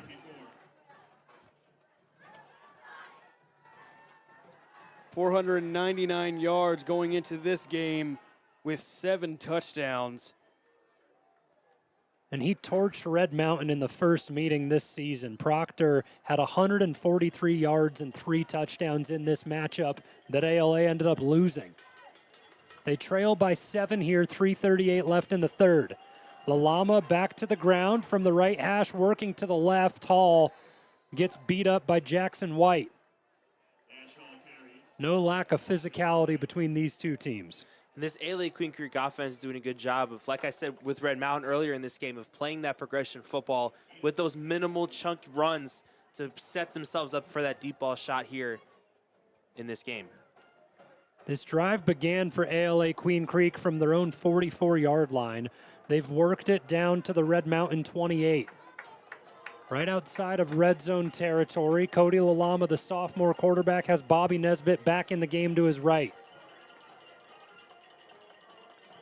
Proctor motions to the left slot. Lalama looking over the middle of the field. That way, tipped up, almost intercepted by Cole Edmonds. Proctor the intended target, but Edmonds gets a hand on it. Now, you may not be able to see it because it's the audio broadcast, but they were doubling up Khalil Bender. So first it was Cornett with the initial jam, and then it's going to be Derek Wilson over the top. So they double teaming Khalil Bender. And with Khalil Bender and his speed, you really want to get that initial jam, and Tyreek Cornett got every bit of that jam. 3rd and 4 from the middle of the field at the 28.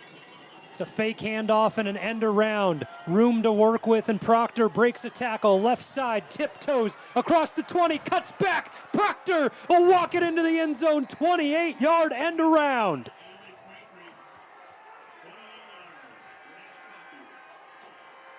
It's a big-time play there for ALA Queen Creek, following your blockers, getting into that end zone for Proctor, doing a nice job of doing that as he snakes past this Red Mountain defense. A great offensive play call there from the Patriots. There was a big block on the outside to Lysander Toll, and that really opened things up for the Patriots, getting Nash Proctor back inside And then Nash Proctor just does the work, cutting it back inside and evading all Red Mountain defenders in the process. A 56-yard scoring drive capped off by a 28-yard end around to Nash Proctor. And this one shaping up to be a fantastic finish. 14-all, 2:36 left in the third on RMTV.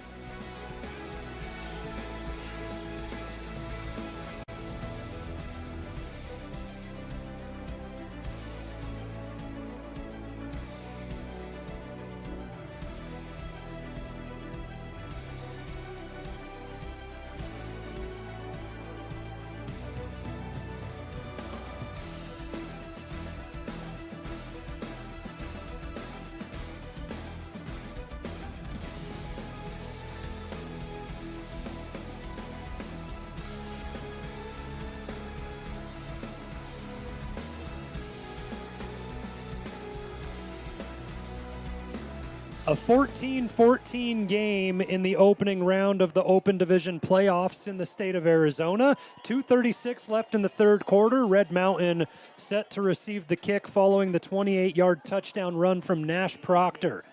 Tyreek Cornett has it from the 6-yard line and works to his right. Fakes the pitch to Wyndham. Cornett has the sideline. Tiptoes out across the 40, 45, cuts it back past the 50 and into ALA Queen Creek territory. Brought down at the 44-yard line. Explosive return from Tyreek Cornett. This is really the first time the special teams has not had to deal with penalties and with illegal blocks in the back on those big-time punt returns from Tyreek Cornett, doing a great job of getting past those legal blocks and getting in your own and getting into plus territory. An even 50-yard return from Tyreek Cornett sets up Red Mountain from the right hash of ALA Queen Creek's 44-yard line. Heavy set for Red Mountain in the backfield. Pistol, Carmigiano fakes to Jackson, throws to Jay Williams left side. Williams makes a couple moves and picks up a gain of 2. The biggest thing with Carmigiano in this offense is continuing to get that short game going on the passing attack, and he did a good job of just getting that pitch and catch to Williams. So we'll see if they go back to an intermediate play or take a deep shot here to the end zone. 3 wide receivers, 2 to the right side, 1 to the left. King Robinson all by himself, left side of the formation. No safety help over the top. Kai Jackson remains the back. Carmigiano from the pistol, low snap, and it's a fire drill. Has to run away, and it's going to be a loss of 3. Brought down back at the 45-yard line. And good pressure from Ryder Stoll to get into the backfield off of the low snap. And we knew it would be a bit of a story coming into this game. Lincoln Alicio hurt his right hand. Josh Lee played center last week. They switch back to their respective positions, but Alicio snapping the ball left-handed now. It's got to be an insane learning curve to be able to do that in a week's time. 3rd down and 11, 1:13 in the third quarter. Carmigiano out of the gun. Looking to his left, throws that way, takes a deep shot up the seam, nearly intercepted. Jay Williams, the intended target, and I'll tell you what, that is a free interception for Bryce Devlin. He looked off the ball, started looking upfield on what he wanted to do with the return, and that could have been number 4 for him on the season. I think the reason for that near interception was Carmigiano didn't know who to throw to, whether King Robinson or Arion Wyndham.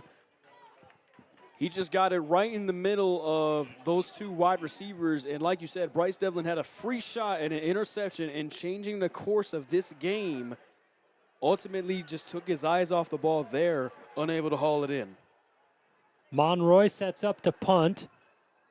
This one to the left side of the field by the ALA Queen Creek sideline. And still extracurricular activity between the special teams units. It was the other way around last time. Now Cord Nunnery messing around with the Red Mountain blockers. And when we talked to Coach Kyle Enders before tonight's game, he basically said that we don't like them and they don't like us. So that's really been the biggest thing to keep that animosity there on both sides. Is there's been a lot of chippiness so far in this game, leading to that long break in penalties where there was a lot of pushing and shoving on both sides. Certainly an out-of-region rivalry as these two teams have met time and time again, and in the past 3 years, it's been tighter than a one-score game. 2 of them decided by a field goal, and 1 of them a 2-point game. Last season, it was a 16-14 victory for Red Mountain thanks to a Gallegos game-winning field goal. This year in week 2, they win 31-28. Screen pass to start this drive. Khalil Bender has it left side of the field out across the 26-yard line, asking the official for a face mask. And Kyle Enders responds to him on the sideline saying no. Just good blocks on the outside by the inside receiver, Khalil Bender getting the inside. Just exactly what you want to see out of your inside receivers. It's not a kill shot. You just want to push them out of the way politely. Say, sir, you need to go this way to make room for the outside receiver. Lalama from the left hash hands it to Nesbitt, cuts back to the right, makes 2 miss, makes 3 miss. Nesbitt finds the outside and picks up the first down. And a stellar run after contact from Bobby Nesbitt. He caught a couple of hands on the ankles, but that wasn't enough. Bobby Nesbitt, the feature back of the team this season, number 6 in 6A in rushing yards, over 1,000 on the year, and well, there were 1,000 vacated yards from Brandon Brown, the senior back last year, finished with 1,054 and 16 touchdowns on the ground. It's first down and 10 seconds left in the third quarter. ALA have it from their own 33 right hash. Lalama loses the snap. It bounces up to him. Throws far sideline. Connects. Tiptoe Talon Scott able to haul it in, and that was a wild play. It took 5 seconds to develop. It almost looked like Lalama was getting in his free throw routine. Had the snap, bounced it off the ground straight back up to him, and he hits his man Talon Scott on the far side of the field. Yeah, and aside from Bender, Talon Scott has really been the main guy for Lalama and the rest of the offense, along with Bobby Nesbitt as well. The ball remains right hash up the middle. Hall has the carry, cuts up for a gain of about 5 and keeps on churning. Clock expires 14-14 as we're setting up for a beautiful finish in the fourth quarter. We'll have all the action when we return on RMTV.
A 14-all game as we enter the fourth quarter on RMTV in the open division between Red Mountain and ALA Queen Creek. Two teams that have already met earlier this season in week 2. Red Mountain got the best of ALA at home, 31-28 the final there. Alongside Nate Smith, Rome Cady, I'm Zach Warhack. ALA take the snap from the right hash, a deep shot down the middle of the field, hauled in as Lalama took a shot in the backfield, and Bender was able to track down the reception close to the 10-yard line. What an explosive start to the fourth quarter, 7 seconds in. Just an unbelievable play from both the QB and wide receiver. Cole Lalama facing pressure. Make that Cody Lalama facing pressure, getting hit as he throws, and then firing it to Khalil Bender. And if there was a play that signaled, they're going to bring it back. Penalty on the play, the officials marching, and we'll just wait to see how far back they go. Kyle Enders all the way out on the field near his hashes. He's just barking commands at his defense right now. He's not happy that the shot even happened over the top. But the penalty takes things all the way back to the 47-yard line of Red Mountain, makes it 3rd down and 4. And that reception, if it stood, it got ALA all the way down to the 11. After all the excitement, we redo it. 11:53 left in the 4th. And a whistle on the far sideline, timeout taken by ALA Queen Creek as they want to discuss some things. And what an eventful start to the 4th quarter. Something you think that it's going to be big where Red Mountain pinned in their own territory just goes back to where we started. You know, we failed to see what the penalty was all about, but judging by the spot of the foul, it had to be on the offense, more so the offensive line. But you look at ALA Queen Creek and their offense and how well they've been operating over the last couple weeks, you bet they're going to hit that shot again. And it also seems like teams have gotten film on this Red Mountain defense a little bit more. They're trying to find pockets of space to attack, especially in that big shot offensive game for ALA Queen Creek and even Queen Creek Bulldogs last week. They found a good job of finding those spots and executing well on those spots. So, again, it's just a matter of how Kyle Enders will try and adjust his defense later on in this game. It negates a 36-yard pitch and catch between Cody Lalama and Khalil Bender. And following the Rich Edwards timeout, we're set up for a 3rd down and 4 from the Red Mountain 47. ALA Queen Creek with the ball, driving left to right on the field. It's set up on the right hash. Lalama directing traffic. One back with him, it's Hall. Bobbles the snap, rolls to his left, throws down to Hall, incomplete. Pressure off of the backside for Red Mountain by Jamison Wade and Cole Edmonds as they dap each other up deep in the backfield. Well, for ALA, it was a play that was slow like internet. Lalama just couldn't bobble the snap, and that's one of those types of plays that you just need to get off right away. You bobble the snap, you buy time, and in buying time, Red Mountain has enough time to get to the quarterback, and that's exactly what happened there. Special teams units both have to stay disciplined. They've struggled at it the previous few attempts. This punt shanked to the left side of the field. It bounces at the 30, and touchdown right there from ALA Queen Creek. So just a 17-yard punt, and that gives Red Mountain the starting position for their 4th drive of the second half. Another 3-and-out for the offense on the previous drive for Red Mountain, so it was back-to-back, and that was after an explosive 50-yard kickoff return from Tyreek Cornett. And just plenty of big plays on the side of Red Mountain that have been nullified due to just simply dumb penalties. And entering or now in the 4th quarter, you need to eliminate all mistakes, play mistake-free football. Red Mountain needs 70 yards to go the distance. They start it with a handoff early to Darius Grayson Courts, bounces to the left sideline, and a pickup of 12 and a 1st down from Darius Grayson Courts. On that outside run from Grayson Courts, looked like the wide receiver, Aaron Wyndham, had a decent block to get him out to the outside, but if he held that block a little bit longer, Grayson Courts could have sent it to the casa. He remains the back, 3 receivers to the right side of the formation. Ball now spotted on the left hash. Carmigiano facing a 5-man pressure and just throws it down towards the line of scrimmage. It's a pass attempt. It may be grounding. The officials are going to have a conversation here. Well, Darius Grayson Courts was in the area. The question was he close enough to the football? And, yeah, they're just going to call this one an incomplete pass.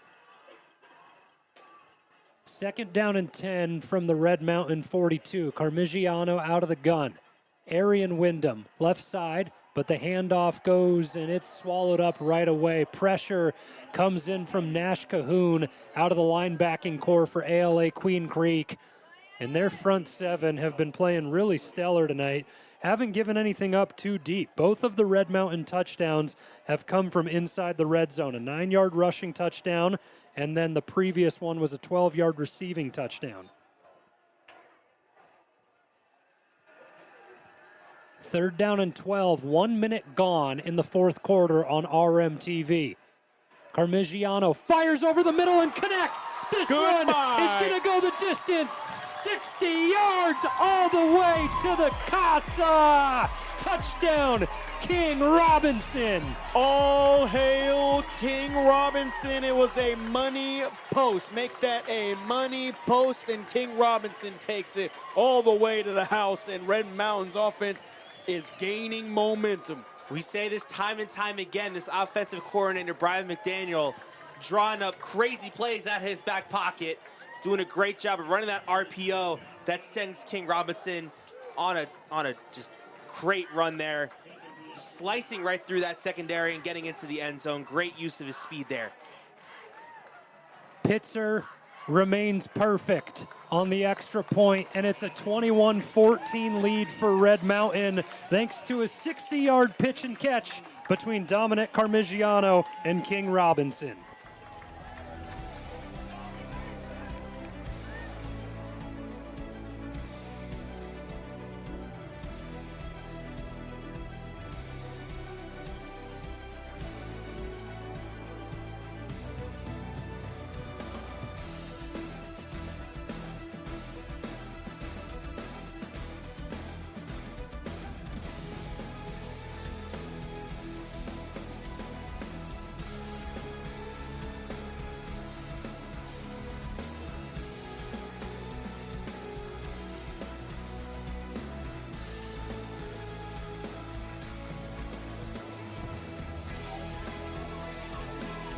A 60-yard touchdown reception for King Robinson has put Red Mountain on top, 21-14, 10:51 to go in the fourth quarter, as they're attempting to win this home playoff game and move on to take on Liberty in the open division.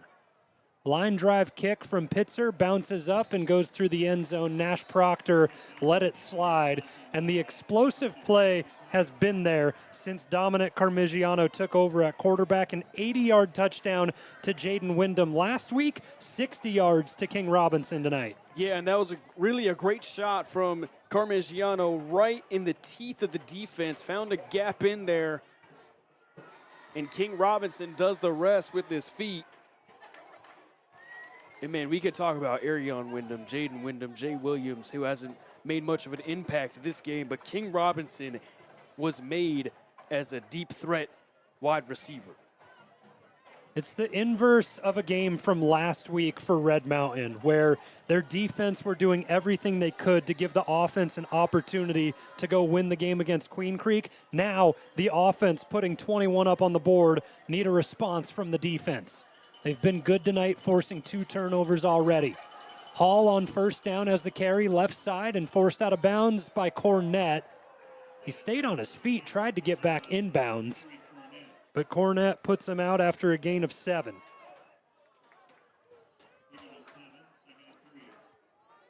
A tall task ahead of the sophomore quarterback Cody Lalama, filling in for Britton DeWitt, the senior, after his hand injury sustained sometime between the end of the game or during the last play he played in the game against Castile a week ago. We really don't know where or when it happened. All we know is this is Cody Lalama's team for the near future. Second down and 3, back to the ground. This time it's Nesbitt. Left side, fights forward, first down for Bobby.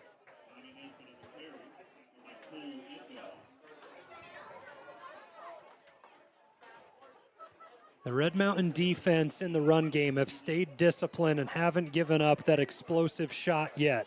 The biggest thing that has happened was the 42-yard touchdown to Khalil Bender in the second quarter. Yeah, and ALA Queen Creek has held their water in the last 5 games. Last 5 opponents with a combined record of 25-25. They had a gauntlet of a schedule for the first 5 weeks, with the combined record of those teams being 40-10. The Llama shot over the top, incomplete, sails out of bounds. 16 yards through the air. Derek Wilson was in coverage. And it goes to the ALA Queen Creek sideline, incomplete, 2nd and 10. Yeah, it looked like with Derek Wilson there, he almost kind of pushed the wide receiver out of bounds there. Almost looked like a near pass interference call there, but it'll keep it at 2nd and 10. Well, it was a good no call there because although Derek Wilson collided with the wide receiver, he was making an attempt at the ball, plus that ball was uncatchable. Ball remains on the left hash. Lalama looks to pass out of the backfield. Bobby Nesbitt has it. Miko Lopez instantly makes the tackle. Ball comes loose, but the officials say the ground caused it. This secondary continues to do special things in this game. Up and down that secondary, you look at each guy doing their part in this game to hold this lead for Red Mountain. Loss of 2 makes it 3rd and 12 from the 29. Lalama, a slow trot back into the huddle to give the offense the play call. Nesbitt remains the back. Proctor also spotted in the huddle, as well as Stetson Ogney. Talon Scott, Khalil Bender round out the core. 4 wide receiver set, 1 back, no tight ends. Lalama, shot, near sideline. Bender couldn't haul it in. And Bender looking for a call. And I got to be 1,000% honest with you up here in the press box. Tyreek Cornett lost 2 yards to Khalil Bender, and he made those back in distance by pulling the jersey. Should have been a penalty against Red Mountain. Yeah, there was a clear tug of the jersey, and it was clear as day with the white undershirt and the pink gloves. There was a clear grasp and pull from Tyreek Cornett. Lucky break for Red Mountain, unlucky for the Patriots. Well, one of the hardest tasks of a DB is being able to sell it. Cornett gets away with one, comes up to receive the punt from the 36. To the far sideline he goes, and caught from behind. Tackled right around the 46-yard line, and Red Mountain will get it close to midfield to begin this drive. Deegan Anderson made the tackle on Tyreek Cornett. Now Red Mountain really has a chance to put this one out of reach. Offense has been rolling so far ever since their stagnant start. But realistically, if Red Mountain puts another touchdown on the board, they might say goodnight. Kai Jackson back into the backfield for Red Mountain with 9:10 left in the 4th quarter. Carmigiano turns and gives to him. Jackson cuts back to the left side, keeps the feet moving. Kai Jackson explodes across the 30, the 20, out of bounds at the 18-yard line. Kai Jackson continues to dominate. As a wise man named Mark Jackson once said, "Mama, there goes that man, Kai Jackson." What a great pop run there, getting down the near side and getting his Mountain Lions offense into the red zone. 36 yards for Kai Jackson to get Red Mountain down to the 18, and another explosive play for this offense. It was a 60-yard touchdown last drive to King Robinson. Now the big gain from Jackson gets it started. Carmigiano back to the ground. Jackson fights forward for a few more pinballs inside the 10-yard line, and it's goal to go for Red Mountain as Jackson gets down to the 9. Kai Jackson's just been a pinball for the last couple drives, just simply bouncing off tacklers left and right, turning a 3-yard gain into a first down. And I don't see any reason why they don't go to him on this drive. Yeah, they spot the forward progress at the 7, so the chains are down. First down for Red Mountain. Big boys are in. Carmigiano back to Jackson, fights forward. It's a hat trick. Kai Jackson, 3rd touchdown of the night.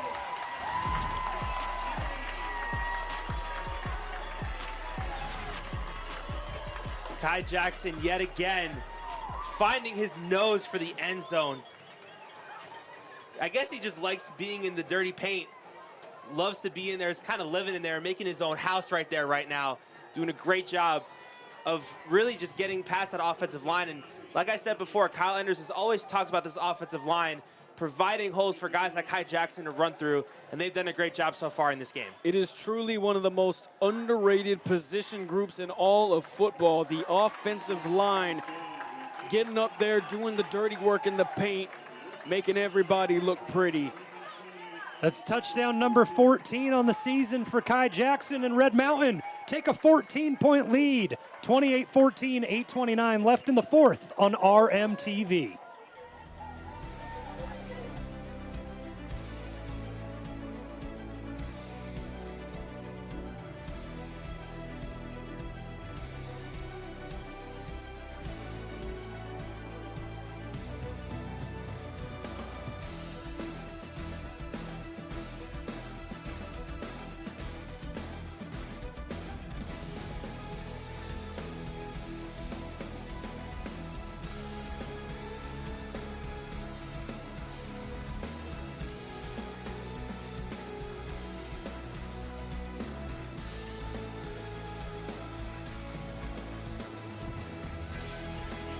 Red Mountain hang on to a 14-point lead with 8:29 left in the fourth quarter at home, Jim Jones Field, playing host to an open division, open round playoff game.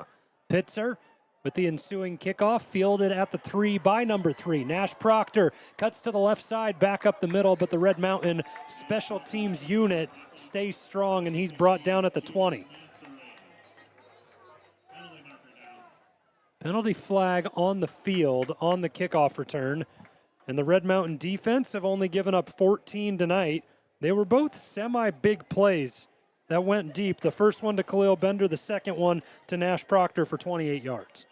Yeah, the ALA Queen Creek, I expect them to really rely on these big shots, not just lean on Bobby Nesbitt. Although Bobby Nesbitt has really turned the corner and switched into a high gear in the latter half of this game, I'm expecting Lalama to really use his receivers right here. Not necessarily time to panic for ALA Queen Creek, but they're down 2 scores, being doubled up at this moment in time, and the penalty against them on the kick return. So it brings them back 10 yards. They start from their own 10-yard line, left hash, working left to right on the field from the perspective of the press box. 12 seconds left on the play clock. Lalama takes the snap out of the gun, and the handoff goes up the middle. Cut back move into the second level. Nash Hall with a nice pickup of 9 on first down. We got to shine some light on McKay Jensen. He was limited going into the game, but with 2 pancakes this game, that one amounting to a good rush from Bobby Nesbitt. Got to give some flowers to the ALA Queen Creek offensive line. They have been really stout so far. Derek Wilson back into the secondary for Red Mountain, relieving Grady English. Handoff on second down. Hall has it again right into the waiting arms of Jamison Wade, and a pickup of 2, enough for the first down.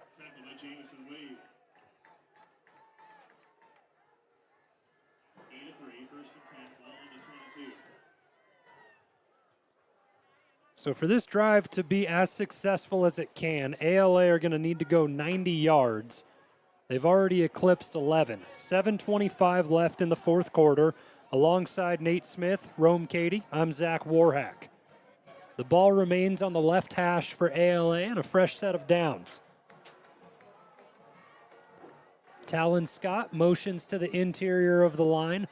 Lalama out of the gun, handoff back to Hall. Tripped up in the backfield, fights forward. Cole Edmonds crashes down, makes the tackle after a gain of 2. Just very surprising that ALA Queen Creek decides to stay with the run and not throw at passes just beyond or just short of the sticks. You know, when you have these weapons like Nash Proctor, Khalil Bender, and Stetson Agnew, just a little confused on the play calls. Lama goes quick, finds Talon Scott left side, pickup of a few, and it brings up 3rd down and 1. Teeny Latui was in the game, left side of the line on that play. He's now replaced by Lysander To'oto'o.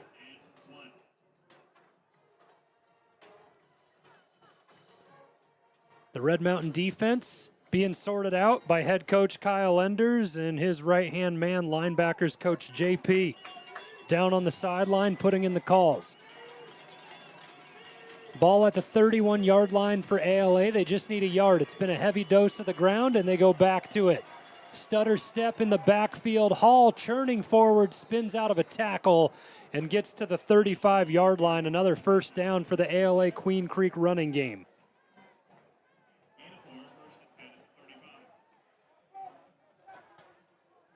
Hall now checks out of the game. Bobby Nesbitt comes in, the lead back for this team, but the clock keeps ticking. A 14-point lead for Red Mountain late in the fourth quarter. 5:30 to go, 1st and 10.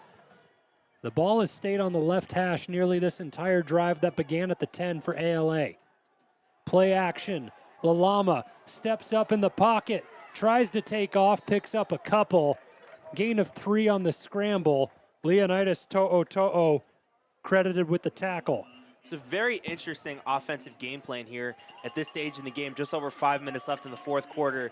You would think you would want to try and accelerate this offensive drive here for the Patriots, but they're kind of keeping it conservative, so we'll see if that is the smart move or will that try and haunt them later on in this game. Well, pending the end of this drive, if it amounts to no points on the side of the Patriots, it's going to be very concerning. If it does end up with points, then it'd be a good thing, of course. ALA tried to set up a screen pass to Stetson Ogney on 2nd down. He bobbled it, lost it to the ground, and it's waved incomplete by the official on the near sideline. So a 3rd down and 7 upcoming for ALA. It's been a heavy dose of the run on this drive with this intermediate yardage. May need to lean on the pass to convert. Bobby Nesbitt, the back to the right of Cody Lalama in the backfield. Talon Scott motions to the inside tight end position. Kyle Enders wanted to have a look, and he takes a timeout to talk things over. It's been an incredible second half to the game for Red Mountain. They have held ALA scoreless and now have a 28-14 lead with 4:43 left. And that's a testament to how great of a coach Kyle Enders is. If I'm not mistaken, he's up for the category for Coach of the Year in the state of Arizona, and that's a testament to how good he's been as a coach, having his team rally with each other and having them buy in to the program. And especially after that Mountain View win in the Ballard Brown Road, when I talked to him after that game, he just said that these guys are really bought in and really just focused on the main task, and it really just makes him proud to see that all these guys are buying into what he's saying and listening to what he's saying, because it takes a great coach to do that. Task at hand is to finish these final 4 minutes, 43 seconds of regulation. Then you have an opportunity to enjoy the win as much as you can if the result stays the same, and you'll see Liberty in a week. It's one of those tough teams.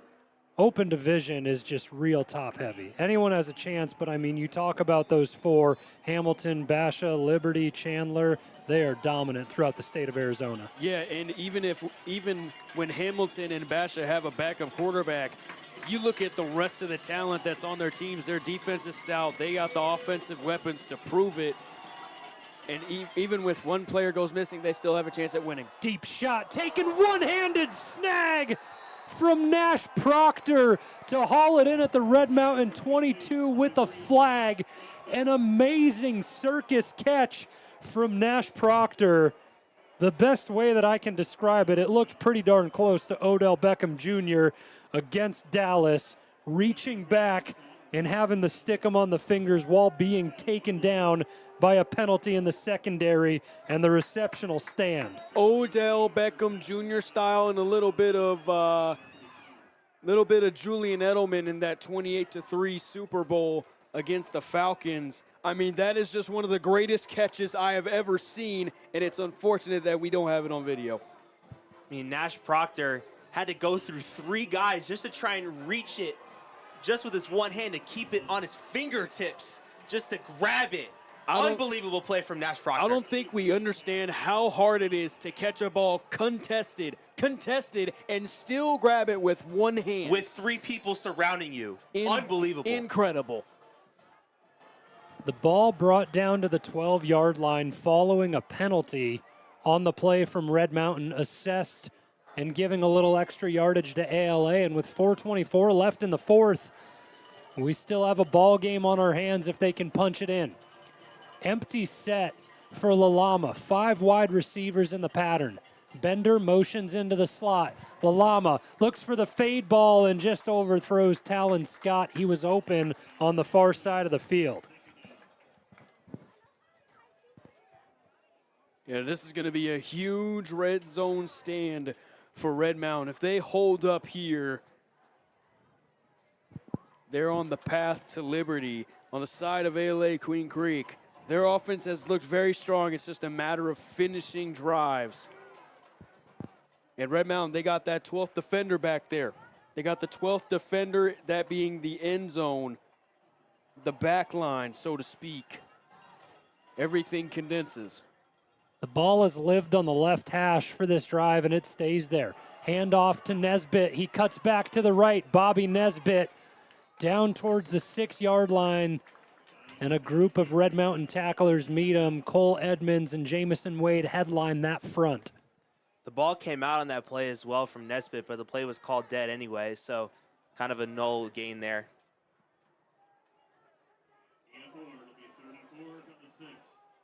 Ball spotted at the 6-yard line, right hash this time, and it's a 3rd down.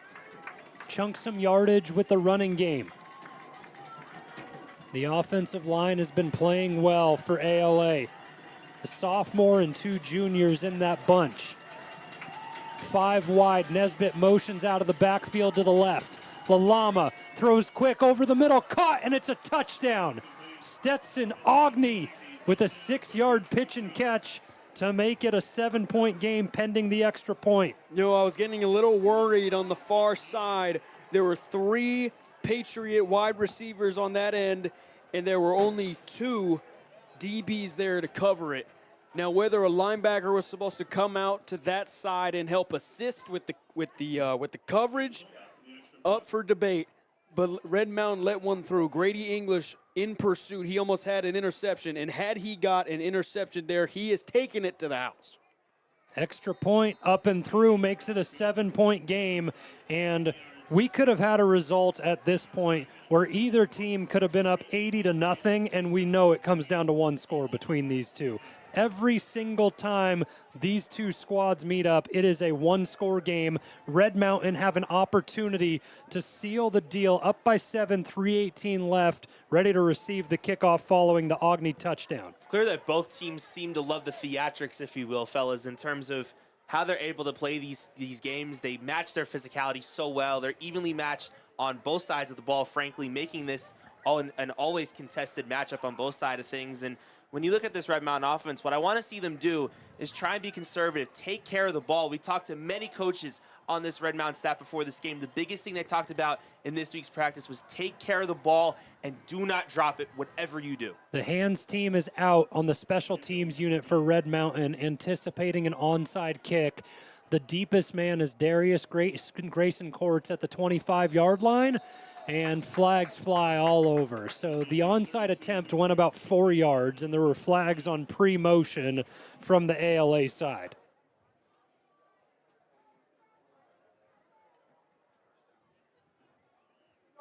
Well, you can, in fact, motion on a kickoff. We've seen that happen before 2 years ago. Ironically, in the playoffs, nonetheless.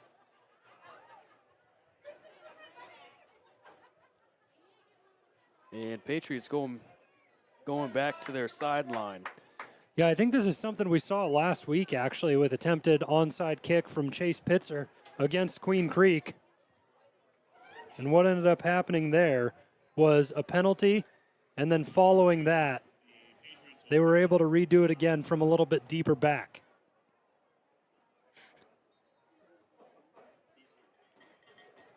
Same look for Red Mountain, hands team on the field. Darius Grayson Courts, the deepest man.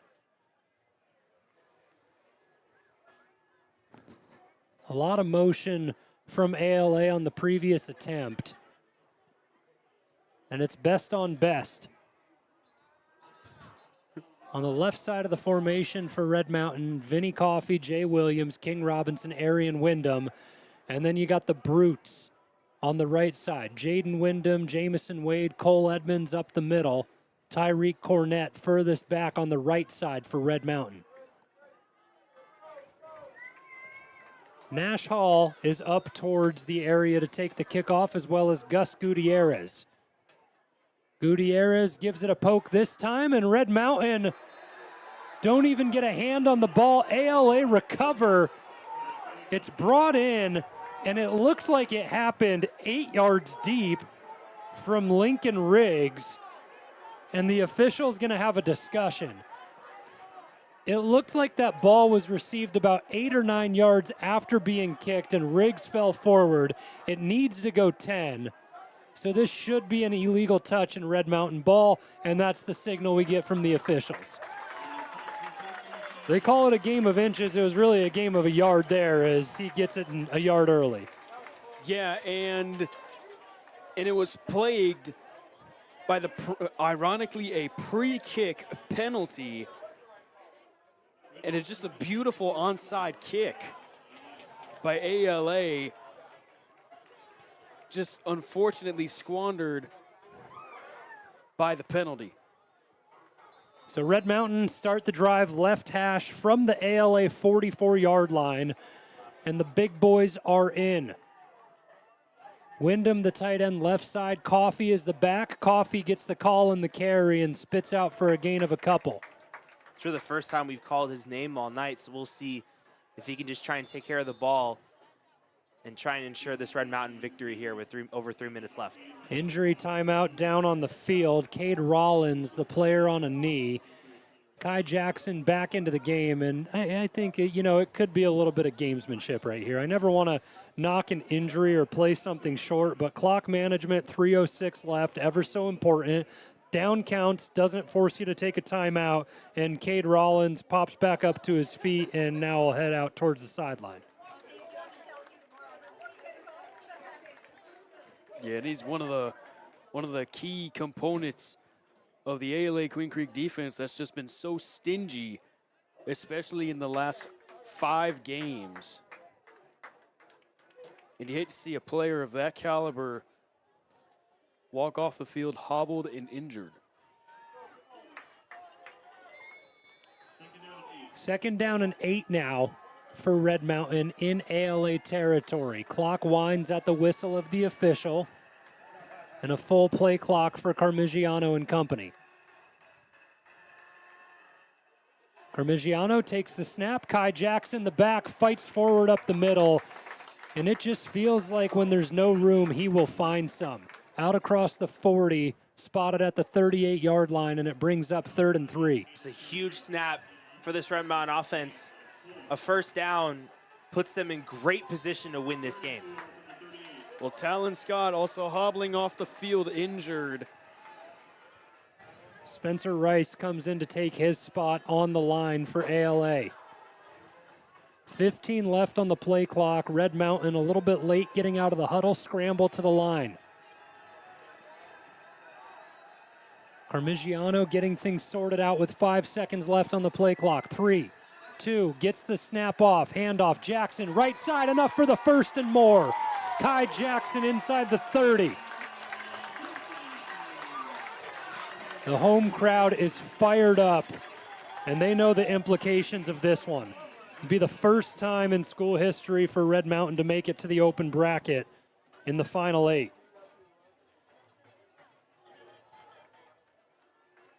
Make that the Elite 8, if you will. Certainly plenty of elite teams. Liberty are who Red Mountain are staring down the barrel at. 1:30 left, fresh set of downs. Carmigiano, give to Jackson. He's met off the right side of the line and tackled pretty much immediately. Good penetration that time by Will LeDuc. LeDuc, one and done, makes his tackle, checks out of the game. Talon Scott back in. So good to see Scott. And a timeout taken here with 1:25 left on the clock. You hope that it can be best on best for the remaining and that Cade Rollins has the opportunity to get back onto the field for ALA Queen Creek. This matchup is as advertised, shaped up to be everything that we wanted, a 28-21 scoreline. Red Mountain attempting to bleed the clock out and make the advancement in the playoff bracket. And they're going to play one of the best teams in the state of Arizona, being Liberty, who has not lost to an Arizona team in nearly 3 years. They played the best across many states. They played Centennial from California twice in 2 years. Played Corner Canyon from Draper, Utah. And to play a team of that caliber, I'm sure the guys in red on the side are fired up to play them after this game. We break out of the timeout, and the teams get back to the line of scrimmage. 2nd and 10 from the ALA 28, left side of the field for Red Mountain. Kai Jackson remains the back, gets the carry, left side brought down pretty quickly. It's Cord Nunnery in on the tackle.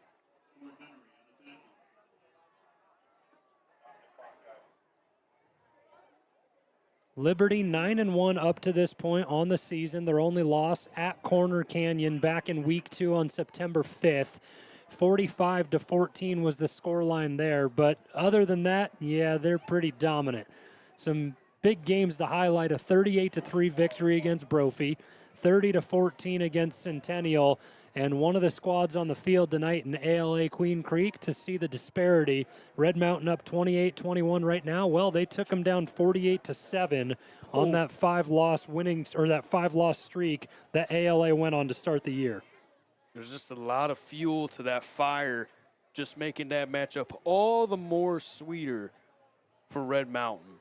And they will, in fact, be playing the underdog. A lot of good vibes throughout the crowd here for Red Mountain with 1:24 left on the clock. With it stopped, and it looks like Kai Jackson may have been given a yard on the previous attempt. So Red Mountain need 9 to pick up another first and ice this thing. They need to get down to the 18. We'll see if they let Carmigiano spin it. Play action, Carmigiano, Jaden Wyndham over the middle, wrestled down at the 1-yard line, and that will do it. That's the dagger right there. From Carmigiano to its tight end, Jaden Wyndham, the safety blanket that we've been talking about all season long. Both Wyndhams, in fact, have been doing a great job at that. And it's just once again, Red Mountain doing a great job of just putting the nail in the coffin when you need it the most. Well, we got to remember, he didn't score, so the time is still ticking. Honestly, regardless if he scored or not, still a high IQ play of not scoring. And they either are going to take a knee or they're going to put this game away with a touchdown. 2 seconds left on the play clock, and they look to go down to a knee. Carmigiano gets down, officials let it ride, and one more of those, it'll be the end of the game unless they just let the clock go quickly. Red Mountain will get out with a 7-point victory and move on to Liberty. Yeah, I was going to say, too, on that play, it looked like they were going to just try and score there, but nice conservative play to just kneel it there. No love lost between these two rivals. And to beat the play clock and the differentiation between the game clock, Red Mountain will need to snap it one more time. So -1 rushing yards on the stat line for Dominic Carmigiano after this one. Loses one, but wins the battle. The clock hits zeros at Jim Jones Field. And in hosting a big open division playoff game, Red Mountain have the victory, 28-21, the final over ALA Queen Creek, and they beat them twice this year. We'll have post-game action after the break.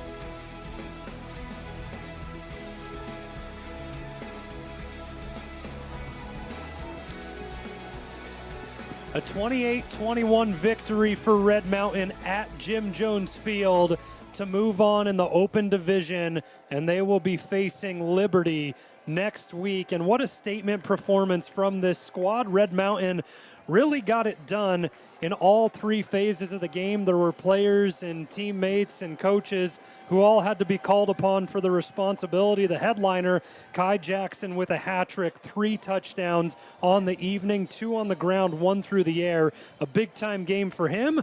And with that, Nate Smith, Rome, Katie in the booth with me. We'll let you guys fight over your MVP of whoever wants it first. All right, I'm going to go first. Go for it. And I know Zach is going to come up with this MVP, but it's going to be Kai Jackson. Had the hat trick, the 2 rushing touchdowns, the 1 receiving touchdown, and ultimately what Bobby Nesbitt was to Red Mountain in the previous matchup was Kai Jackson to ALA Queen Creek in this matchup, if that makes total sense. But Kai Jackson really tore it up in the air and on the ground here tonight. Rome, who's your MVP? See, the predictable answer is, of course, Kai Jackson, as for obvious reasons. But I'm going to take it to the defensive side of things. How about Tyree Cornett? What an unbelievable game from him, doing a great job, kind of playing back to his loose end of football, flying around, making plays, had that crazy strip fumble by just ripping the ball out of the wide receiver. I've never seen that from a corner nonetheless. You would usually see that from a lineman or a linebacker, but from a corner nonetheless. That's how talented of a player he is and how strong he is as well. And just, it's a testament to how good he is as a player. And that leaves us with the seasoned veteran. Zach, who do you have for MVP? Well, the play on offense doesn't start without the ball being snapped, and Lincoln Alicio had a right hand injury. Didn't play center last game, switched positions with Josh Lee. This week at practice, he learned how to snap the ball left-handed, out of the gun, under center, whatever it may be. He had a picture-perfect night. That entire offensive line got it done, but Lincoln Alicio, flawless with a left-handed snap. I got to give him credit. No, I totally agree. That's an underrated pick right there. There's just a lot of things that go into switching the grip and snapping left-handed. He had a picture-perfect night. I agree. Well, with that being said, Red Mountain get it done. They moved to 9-2 on the season, but 1-0 when it comes to playoffs, and that sets them up for probably the toughest matchup they've had in recent history. We know the Saguaro State Championship at the 6A level a couple years back, but this Liberty matchup is going to be a challenge for these guys. Yeah, this Liberty matchup is going to be really tough, like you said, Zach, and it's because it's been the biggest test that they faced all season long. When you talk about guys like teams like Hamilton, Basha, Liberty, and Pinnacle and Chandler, all 5 of those teams have been in that conversation of the top 4 throughout the season. And the narrative throughout the season has been, can Red Mountain knock on the door and get in that top 4? And they've always been kind of blocked away by those top 4. If you beat a team like Liberty next week, that proves to the rest of the state and the rest of the 6A that this Red Mountain team deserves to be in the position that they're at. Red Mountain has the opportunity of a lifetime to shock the world, to beat Liberty, to be the first loss Liberty has had in the state of Arizona in 3 years is a monumental and program-changing event, and Red Mountain has the opportunity to do so next week. And we talked about it before with Kyle Enders. He has to continue to make adjustments in this week of practice. He knows what team he's facing. He knows what type of talent they bring to the table. Division I guys commits up and down the board for Liberty. You have to try and figure out a way to get those guys stifled and put wrinkles in something that they haven't really seen before. So that's going to be the homework assignment for Kyle Enders and his coaching staff throughout the week, is getting these guys ready to throw something at Liberty that they haven't seen before this season. Well, we'll be stoked to see it, and with the season winding down, Red Mountain keep going up, up, up. 28-21 victory over ALA Queen Creek at Jim Jones Field at home to move on in the open bracket. On behalf of our entire broadcast crew here, setting everything up, and Rome, Katie, Nate Smith, I've been Zach Warhack. It's a Red Mountain victory at Jim Jones Field. We will see you all next week.